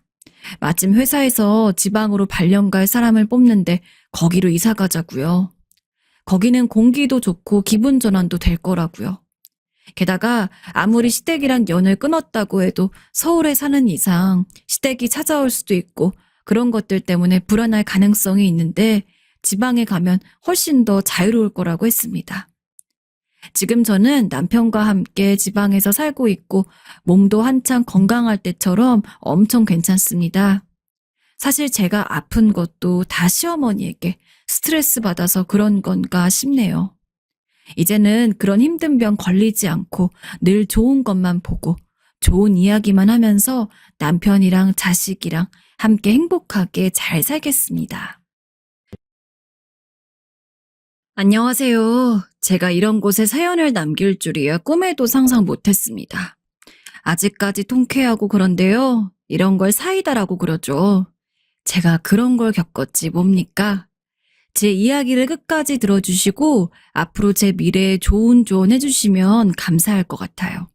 제가 쓰면서도 기쁜 나머지 글이 통통 튈 수도 있어도 이해해 주실 거죠? 저와 남편 모두 좋은 대학에 다니고 있었습니다. 요새 말로 스카이 대학 중 한 군데 재학 중이었어요. 저희 부부는 같은 학과였고 서로 알게 된 지 2달 정도 만에 자연스럽게 연애를 하게 되었습니다. 저나 남편이나 학과 공부를 무척이나 중요시했기 때문에 연애를 했다고 해도 참 건전했어요. 시험 기간이 되면 도서관에서 공부를 했고 시험 기간이 아닐 때는 서로 좋아하는 공원이나 카페 등에 가서 음료를 마시곤 했습니다. 오랜 기간 연애를 할 수 있었던 것도 성향 자체가 저희 둘이 무척 비슷했기 때문이라는 것 같아요. 무엇보다도 저희의 공통점 중 하나는 술을 안 좋아한다는 거였거든요. 그러다 보니까 동기들끼리 약속이 잡혀도 술 마시기 싫어서 잘 참여를 안 했는데, 그러는 와중에도 술 안 좋아하는 걸로 통하는 사람이 저희밖에 없었으니 자연스럽게 저희 둘이서만 만나다가 정 붙어서 사귀게 된 케이스입니다. 하지만 저희가 2년 정도 사귀었을 때 저희조차 예상하지 못했던 일이 일어났습니다. 자기야, 우리 어떻게 해야 하지? 요새 몸이 너무 이상해서 검사를 해봤는데 임신이래. 바로 임신이었습니다. 서로 농담 삼아서 나중에 결혼하자고 이야기하긴 했어도 당시 제 나이가 21살이었고 남편은 24살이었습니다. 당연히 저희는 결혼할 생각이 전혀 없었습니다. 구체적으로 계획을 가져본 적도 없습니다. 둘 다 20대 중후반 정도였으면 모를까. 아직 20대 초반인 상황에서 공부하기도 바쁜데 결혼은 너무도 이른 이야기였으니까요. 그러나 이미 애가 생겨버렸고 저흰 어떻게든 결단을 내려 했습니다. 솔직히 결혼을 생각을 안 해봐서 무섭기는 한데 그래도 나는 우리 아이 지우고 싶지 않아. 너랑 나의 아이잖아. 너만 괜찮으면 우리 서로 부모님한테 허락받고 결혼하자. 남편은 저와의 결혼을 택했습니다. 전 처음에는 아이를 지우는 것을 좀 더 고려했지만 남편의 설득으로 저 역시 결혼으로 마음을 돌렸습니다. 그냥 아무 대책 없이 나만 믿고 따르라는 게 아니라 본인도 무섭다는 걸 솔직히 인정하고 그럼에도 함께 책임지고 앞으로 나아가고 싶다고 이야기하는 것에 마음이 이끌렸습니다. 그 길로 저희는 부모님에게 허락을 받으러 갔고 당연히 양가 집은 난리가 났습니다. 특히 저희 부모님은 무슨 그 나이에 결혼이야. 당장에 지워. 라며 저를 가둬둘 듯이 굴었으나 저희 부모님보다 먼저 마음을 열고 결혼을 허락해 주신 시부모님과 남편이 와가지고 끝까지 설득을 해서 결국엔 결혼을 허락해 주셨습니다. 우리도 당연히 놀라긴 했지만 임신한 당사자보다 놀랄 수가 있나. 그래도 그 어린 나이에 함께 책임지기로 결정을 했다니 우린 그것만으로도 참 대단하다고 생각한단다. 우리 집 식구가 된 것을 축하한다. 힘든 일이 있으면 언제든지 이야기해. 알았지? 남편과의 결혼 허락이 떨어지고 나서 저희는 시부모님 집에서 신혼생활을 하게 되었습니다. 시부모님은 참 좋으신 분들이라 작은 것도 저를 먼저 생각하시면서 이야기를 했고 멀리 떨어져 있는 친가 쪽 부모님을 대신해서 저에게 어머니와 아버지가 되어주기도 했습니다. 사실 결혼을 결심하고 나선 많이 무서웠는데 시부모님이 다정하게 대해주셔서 조금 괜찮았던 것 같아요. 하지만 여전히 문제는 있었습니다. 남편보다 3살이 많은 시누이 때문이었습니다. 올케는 대학도 안 다니고 나중에 애 낳으면 돈을 어떻게 벌려 그래? 설마 내 동생한테 모든 걸 맡길 건 아니겠지? 난 그런 꼴 절대 못 보니까 지금부터 알아서 잘하는 게 좋을 거야. 아이, 네, 그럼요. 걱정하지 마세요. 저도 다 맡겨둘 생각 없어요. 아이 잘하면 이 사람이랑 같이 돈 벌 거니까요. 그럼 당연히 그래야지. 다정하고 온화한 시부모님과 남편과는 달리 시누이는 저에게 처음부터 까칠했습니다. 게다가 신혼생활을 시작하면서 전 대학을 휴학한 상황이었거든요. 사실 말이 휴학이지 중퇴를 할 가능성이 그때도 높았습니다. 아이를 키우고 하다 보면 대학교를 다닐 새가 없을 테니까요. 근데 시누이는 제가 임신 때문에 휴학을 한 걸 알면서도 제가 무슨 그 집에 큰 해가 될 것처럼 이야기를 하면서 틈만 나면 저를 공격했습니다. 제가 아무리 좋은 모습을 보이려고 형님 하며 살갑게 굴어도 그러더라고요.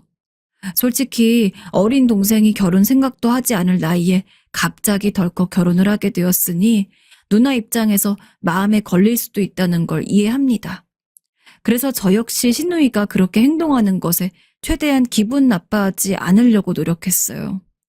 하지만 아무리 잘하려고 해도 형님은 계속 철벽만 치니 저라고 해도 마냥 쉽진 않더라고요. 그렇다고 해서 유치하게 시부모님이나 남편에게 이르기도 그렇고, 단순히 어린 나이에 남편과 결혼한 것 때문에 그렇다기엔 강도가 심해서 이유가 궁금했지만 물어볼 수도 없었습니다. 그렇게 꾸역꾸역 저를 미워하는 시누이를 참아낼 때쯤 시누이가 그해 공무원 시험에 합격을 했습니다. 9급 공무원이었죠. 시누이는 원래 지방에 있는 대학교를 다니다가 휴학을 하고 서울에 올라와서 공무원 시험 준비를 하고 있었다고 해요.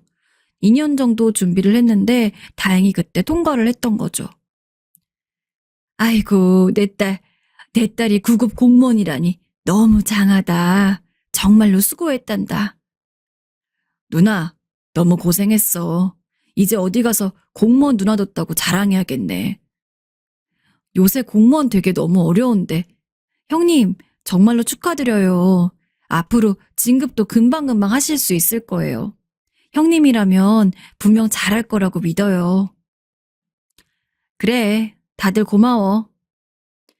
온 가족이 시누이의 9급 공무원 합격을 축하하며 파티까지 열었습니다. 시누이는 평소 조금 예민하고 까칠한 기색이 있었는데 그런 시누이도 오랜 기간 준비해온 시험에 합격한다는 사실은 기쁠 수밖에 없었는지 정말 오랜만에 저한테도 아무 말도 안 하고 그저 싱글벙글 있더라고요. 평소 시누이 성격이 좋은 걸 좋다고 얘기 안 하고 싫은 것만 티가 나는 느낌인데 그때는 정말 누가 봐도 공무원에 합격한 게 너무나 행복해 보이는 얼굴이었습니다. 시누이가 저를 좋아하지 않긴 하더라도 그래도 가까운 가족이 그렇게 좋은 결과를 보니 저도 나름대로 마음이 괜찮더라고요. 어쩌면 시누이가 그동안 나한테 예민했던 것도 공무원에 합격하지 못했기 때문인 게 아닐까? 그러다 보니 저런 생각이 들었습니다. 원래 중요한 시험을 앞둔 사람들은 평소보다 훨씬 더 예민해지고 남들은 그냥 좋게 말한다고 한 건데 안 좋게 들릴 수도 있는 거잖아요. 같은 맥락으로 시누이도 원래는 저를 그렇게 싫어하는 게 아니지만 공부 때문에 민감하고 까칠한 상황이어서 예상치도 못하게 저라는 사람이 같이 살게 된 거니까 그런 것 때문에 괜히 더 저를 미워했던 게 아닌가 싶었습니다. 이제는 시누이가 공무원 시험에도 합격했으니 갑자기 그전에 있던 모든 앙금들을 털어버리고 친자매처럼 지낼 순 없다고 하더라도 적어도 평범한 시누이와 올케 사이론 지낼 수 있을 거라고 기대했어요.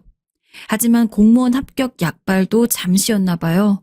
며칠간은 저랑 별 대화도 안 하고 언제나와 같은 트집도 안 잡길래 이제는 정말 별일 없는가 보다 하고 안심하고 있었더니 그것도 잠깐이고 다시 예전처럼 돌아갔더라고요. 게다가 어떤 면에선 전보다 훨씬 더 심해졌습니다. 아휴, 답답해. 내가 말하면 올케는 알아듣긴 해? 그냥 나한테 맡겨. 괜히 건드리다가 일망치지 말고. 저기 가서 빨래나 해. 세탁기는 돌릴 줄 알지? 네, 그럼 알죠. 근데 형님, 왜 그런 식으로 말씀을 하세요? 올케가 뭘 알아? 스카이 나오면 다야? 어차피 중간에 휴학해가지고 쉬고 있으면서. 내가 올케보다 더 많이 살았고 경험도 많으니까. 그냥 좀 모르면 내 말에 조용히 따라. 정말 어이가 없었습니다. 공무원 합격 이후 시누이는 틈만 나면 저에게 제가 뭘 아냐는 식으로 화를 냈습니다. 아니, 제가 정말 아는 척이라도 하면서 시누이 말을 무시했다면 또 모르겠어요. 근데 제가 실수한 건 몇 개 없거든요. 시부모님이 짐 정리를 부탁하셔서 짐을 정리하고 있는데 알고 보니까 그 짐을 두는 곳이 따로 있었나 봐요. 근데 전 이 집에 온 지 얼마 되지도 않았는데 그런 걸 알 리가 없잖아요.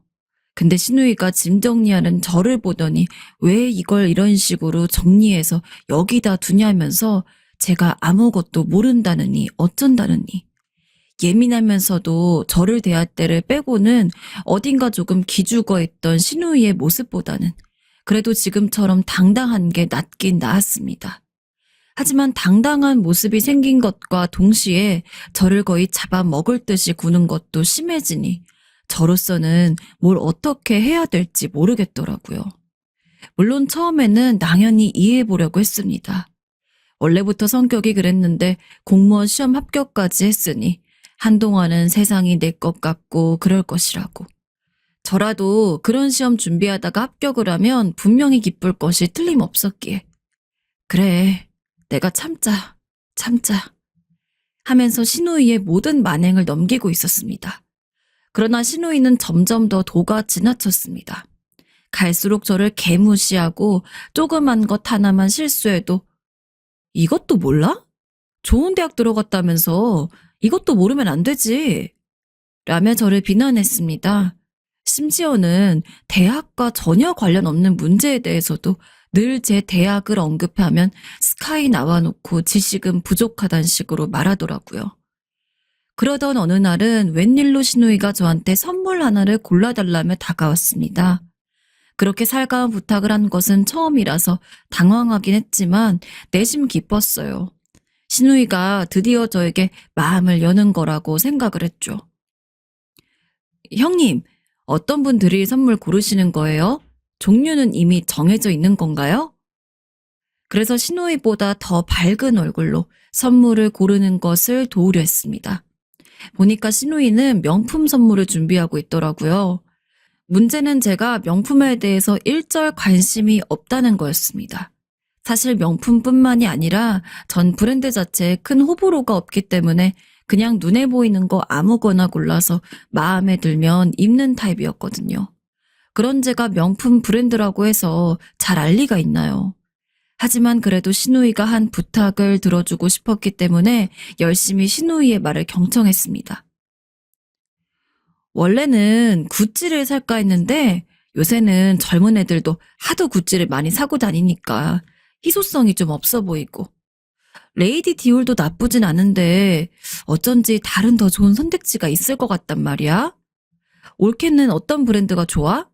그 브랜드 특징 같은 거 있어? 죄송해요, 형님. 제가 실은 명품에 대해서 별로 관심이 없어서요. 주변 친구들 중에서도 명품 이야기를 나누는 애들도 없어가지고 접할 기회가 없었네요. 그래도 시간만 주시면 제가 열심히 알아보고서 알려드릴게요. 지금 생각하면 참 멍청했습니다.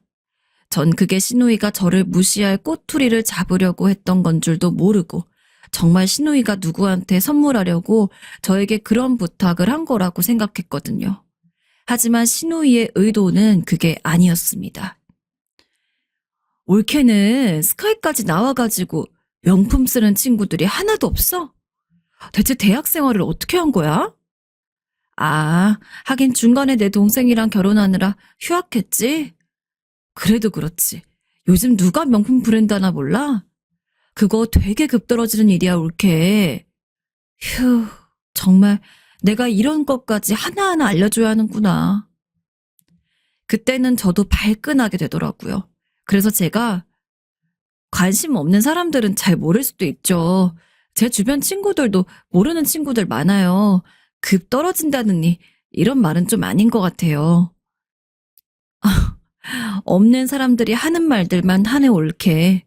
내가 조언을 하면 받아들일 줄 좀 알아. 이런 식으로 받아치더라고요. 이뿐만이 아닙니다. 평소 집에서 귀하게 자랐다면 귀하게 자랐다고 할 수 있을 정도여서 전 어릴 적부터 지금까지 집안일을 해본 적이 거의 없습니다. 그러다 보니까 요리 같은 건 특히나 결혼을 하고 나서 처음 접하는 일이 많았어요. 흔히 먹는 김치찌개, 된장찌개 끓이는 것도 시부모님한테 배웠고 밑반찬 같은 거는 시부모님에게 패끼치기 싫어서 제가 직접 유튜브 보고 인터넷도 찾아보면서 배워나갔습니다. 근데 신우이는 저랑 달리 어릴 적부터 요리를 많이 해봤나 보더라고요. 들어보니까 신우인 애초에 요리가 취미였다고 했습니다. 그래서인지 제가 요리를 할 때마다 주방에 와가지고는 기웃기웃 거렸습니다. 중간중간 오지랖도 부렸고요. 그래도 거기까지는 요리를 도와주는 거니까 저도 별말 안 했을 겁니다.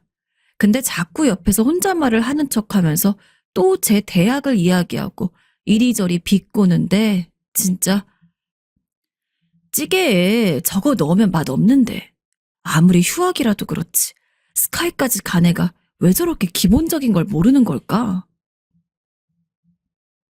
참는 것도 한두 번이지. 스트레스를 너무 받아서 집에서 시누이를 보는 것도 싫었습니다. 그래서 일부러 시누이가 집에 있는 주말에는 저도 어쩔 수 없이 집에서 일을 해야 하는 순간을 빼고는 무조건 방에만 틀어박혀 있거나 밖에 나가서 약속을 잡았어요.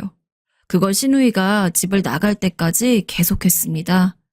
불행 중 다행히도 시누이가 바로 다음 연도에 같이 일하는 다른 남자 공무원이랑 결혼을 해서 분가를 해가지고 시누이를 오래 피하진 않아도 괜찮았습니다. 와, 진짜 시누이가 없으니까 어찌나 살 것 같던지 한두 달 정도는 정말 자유로웠어요. 저를 잘 챙겨주시는 시부모님과 남편과 함께 식사하고 함께 거실을 모여서 TV를 보는데 참 별것 아닌데도 해방감이 느껴지더라고요. 그전엔 이런 자리를 가졌어도 시누이가 늘 끼어 있었기 때문에 어딘지 불편하고 빨리 방으로 들어가야만 할 것 같았는데 정말 사람 하나 차이가 이렇게 클 줄은. 하지만 자유도 잠시였습니다. 어느 날부턴가 시누이가 제게 계속 전화를 하더라고요. 전 솔직히 시누이가 제 핸드폰 번호를 가지고 있는 줄도 몰랐습니다. 아무튼 전화를 했기에 받으니 안부조차 묻지 않고서 하는 말이 내가 이번에 신혼집으로 오면서 미처 못 챙겨온 옷들이 있는데 그것 좀 택배로 붙여줘. 아, 올케 최대한 빨리 붙여줘야 돼. 나 입고 나갈 옷이 없어. 올케는 일 안 하고 집에만 있으니까 당연히 빨리 보낼 수 있지? 시누이가 정말 정중하게 부탁을 했다면 당연히 저도 기분 좋게 들어줬을 겁니다. 하지만 시누이는 제가 집에 온 첫 그 순간부터 단 한 번도 저를 동등하게 본 적이 없습니다. 절 무슨 본인이 마음대로 심부름시켜도 되는 사람으로 보고 있었죠. 학렬상 제가 아래인 것은 맞아도 그렇다고 해서 시누이가 자기 원하는 대로 저를 부려먹어도 된다는 건 아닙니다. 아휴, 그래도 차라리 그렇게 시켜먹고 부려먹기만 했으면 이렇게까지 화가 안 났겠죠. 올케는 그냥 집에 있는 백수고 난 공무원으로 일하고 있으니까 바쁜 정도가 다르잖아. 우린 가족인데 당연히 올케가 바쁜 나를 위해서 해줄 수 있는 거지. 말끝마다 자기는 공무원이고 난 집에만 있는 사람이라며 은근히 저를 무시하는데 정말 애기 때문에 꾹 참았습니다. 애 앞에서 소리 지르고 화내기 싫어서요. 이대로 몇 번 더 하면은 지쳐서 그만두겠지 하고 생각해도 시누이의 무시는 한도 끝도 없었습니다. 자질구레한 심부름을 시키는 것도 일주일에 두세 번도 넘었어요. 제가 집에만 있는다고 해서 아무것도 안 하는 게 아니잖아요. 시부모님을 대신해서 집안일도 하고 애도 키우고 해야 하는데 시누이는 자꾸 말 같지도 않은 걸 시켜대니 스트레스로 머리가 다 빠질 지경이었습니다. 친구들한테 하소연하고 푸는 것도 한두 번이지 결국 근본적인 게 해결이 되지 않으니까 이래선 안 되겠다는 생각이 들었습니다. 애가 어린이집 다니기 시작하면 그때부터 나도 공부를 해야겠다. 그래서 아이가 3살이 되었을 때 시부모님에게 이야기를 했습니다. 시누이가 시험 합격해서 공무원 생활 잘하는 걸 보니까 너무 부럽다고. 그래서 저도 애 어린이집 보내면서 공부하고 싶다고요. 시부모님은 흔쾌히 허락해 주셨습니다. 안 그래도 네가 우리 집에 왔을 때가 너무 어려가지고 애만 키우기에는 참 아깝다고 생각했는데 그런 생각까지 하고 있었다니 기특하네. 넌 대학도 좋은 곳 갔으니까 그래도 공부머린 충분할 거다. 지금부터라도 열심히 해서 너 하고 싶은 거 다 하렴. 석호 키우는 거는 우리도 도와줄 테니까. 다른 것도 아니고 애도 있는 상황에서 제 욕심을 채우는 게 좋지 않게 보셨을 법도 한데 시부모님은 절대 그러지 않았습니다. 오히려 본인들이 손주랑 더 오래 있고 좋다면서 제 부담을 덜어주려고 하셨어요. 그런 시부모님 앞에서 시누이에 대한 나쁜 마음을 가지고 있는 것이 미안하고 죄송스러웠지만 저로선 더 참을 수 없었기에 이젠 제대로 뭐라도 해볼 때였습니다.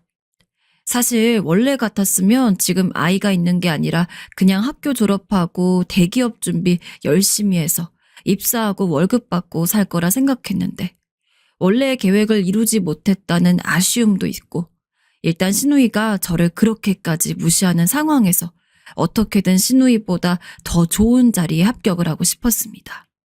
그래서 저는 5급 행정고시를 준비했어요. 고시 준비해보신 분들은 알겠지만 이거 정말 쉬운 거 아니거든요. 저도 그래도 학창시절 그리고 대학 다니면서도 성적 나쁘지 않게 나오고 제법 상위권에 속했는데 고시 공부는 애초에 그런 대학 공부랑은 많이 다르기도 하고 무엇보다도 결혼하고 애 키우느라 한동안 아예 무언가를 배우는 행위 자체를 쉬어가지고 그런지 쉽게 공부가 손에 잡히질 않았습니다. 여보, 너무 무리하지 말고 천천히 해. 원래 고시는 오래 보고 가는 거랬어. 그리고 당신이 원해서 하는 거라는 건 알지만 못 붙어도 괜찮아. 당신 머리 좋고 똑똑하고 열심히 하는 여자인데 그 정도면 그냥 고시라는 게 안 맞을 수도 있는 거야. 당신은 어느 분야에서도 충분히 능력을 발휘할 수 있으니까 너무 조급해하지 않아도 돼. 제가 코피까지 쏟으면서 공부를 하니까 남편은 제가 걱정이 됐나 봅니다. 천천히 하라고, 설사 못 붙어도 상관없다고. 사실 공부하는 과정이 참 힘들었는데 그래도 그렇게 주변 사람이 응원해 주니까 버틸 수 있는 것 같았습니다. 실제로 저는 5급 행정고시 준비하면서 5년을 낙방했거든요. 그때마다 신우이가 전화 와서는 올케, 공무원 아무나 하는 거 아니야. 물론 올케 주변엔 진짜 공무원인 내가 있으니까 나도 하면 되겠지 라고 생각했을 수 있겠지만 어디 공무원이 쉬우면 그렇게 많은 사람들이 몇 년 이상 고생하겠어? 그럴 바엔 애한테 더 신경 쓰는 게 낫지 않아? 올해는 경쟁률이 더 세다고 하는데 정 일하고 싶으면 그냥 일반 회사 다녀. 그리고 엄마 요즘 무릎도 아프다던데 애기 돌보느라 그러는 건데 이제 그 정도면 적당히 좀 하지? 라며 저를 있는 그대로 비웃고 무시했습니다. 사실 한 3번째 떨어졌을 때부터는 제가 욕심을 부리고 있다는 걸 알았어요. 실제로 시부모님도 아이를 돌보는 거 힘들어하신 거 맞고요. 하지만 도저히 신우이한테 이렇게 당하고 있을 순 없었습니다. 그렇게 6번째 시험을 도전할 때 전 정말 이번이 마지막이라는 마음으로 공부에 임했어요. 그렇게 또 1년 고생을 하고 드디어 육수 끝에 행정고시에 합격을 했습니다. 합격을 확인하고 나서 제가 제일 먼저 무엇을 했는지 아시나요? 전화로 합격했음을 알리는 일이었습니다. 남편도 친정 부모도 시부모도 아닌 신우이에게요. 어떻게 보면 제 합격은 신우이의 몫이 아마 오할은 좋게 될 겁니다. 너무 힘들어 포기해야 할까 하다가도 불현듯 스치듯 신우이 얼굴이 생각나는데 코피를 쏟고 잠이 쏟아져도 그 얼굴을 뭉개기 위해서는 정신을 차릴 수밖에 없었어요. 그리고 항상 생각했죠. 내가 합격하기만 해봐라. 코를 제대로 납작하게 만들어줄 테니. 합격 소식을 확인하고는 정말 합격했단 기쁨보단 신우이의 코를 납작하게 만들어줄 수 있다는 기쁨이 더 배로 다가왔을 정도니까요. 형님, 저 시험 최종 합격했어요. 어쩌면 형님이 제 밑에서 일하실 수도 있겠네요. 아, 아닌가? 생각해보니 기껏해야 동사무소에서 서류 떼주는 일이라는 형님과는 다르게 좀 더 중요하고 있어 보이는 일을 할 것 같긴 하네요. 형님, 저 축하해 주실 거죠? 제가 머릿속에 담아두고 벼르고 벼렸던 말들을 다 하진 못했지만 한껏 비꼬아 말을 하고 신우이가 대답도 하기 전에 그대로 전화를 끊었습니다. 속이 너무 시원해서 그날 하루 종일 웃었어요. 근데 신우이는 그동안 자기가 한 건 생각을 안 하고 제가 그렇게 말한 게 화가 났는지 그날 남편한테 전화해서 막 뭐라 했나 봐요. 남편이 저보고 합격한 건 너무 축하하지만 사과하라고 하더군요. 그래서 그동안 제가 당했던 거 남편한테 다 말했습니다.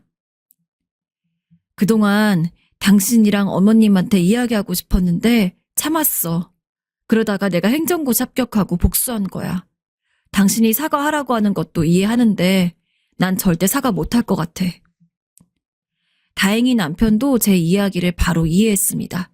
그리고 오히려 본인이 몰라서 미안하다며 제게 사과를 했죠. 남편이 그러더라고요. 신우이가 학벌 콤플렉스가 있어서 그런 것 같다고. 나 스카이 합격했을 때도 누나가 엄청 울었어. 자기는 기껏해야 지방대인데 난 서울에 있는 유명한 대학 간다고. 그 이후로는 별로 그런 모습이 안 보여서 잠깐 그러고 말았나 보다 싶었는데 설마 당신에게 그러고 있을 줄은 꿈에도 몰랐어. 당신 말이 맞아. 사과 안 해도 돼. 부모님한테도 이 이야기 해야 할 것 같은데 내가 전화할게. 남편은 전화로 시부모님에게도 신우이가 저에게 그렇게 행동했다는 것을 전부 이야기했고 시부모님도 저한테 거듭 사과를 하더라고요. 솔직히 진짜 사과해야 될 사람은 따로 있는데 아무튼 며칠 뒤에 시부모님이 제 행정고시 합격 축하 파티한다고 상딸이 부러지게 음식했는데 신우이 부부는 오지도 않았습니다. 대충 들어보니 일도 바쁘고 몸도 아프다 어쩌고 저쩌고 하는데 핑계인 거 티 확 나더라고요. 연락을 왜 안 했겠어요. 그렇게 저를 무시하다가 제가 자기보다 잘 나가니까 그 꼴 보기 싫어서 안 온 거겠죠. 지금은 연락도 잘 안 합니다. 게다가 며칠 전에는 시부모님 생신이셨는데 매해 참석하더니 이번엔 오지도 않았어요. 정말 왜 그렇게 자기 혼자 나서서 적을 만들고 나쁘게 구는지. 정말 만약에 신우이가 이 사연을 듣고 있다면 꼭 말하고 싶어요. 사람 직업 가지고 이래라 저래라 하면서 남 무시하고 그러고 살지 맙시다, 형님. 지금은 우월감에 기쁠지 모르겠지만 그거 나중에 본인한테 배로 돌아옵니다.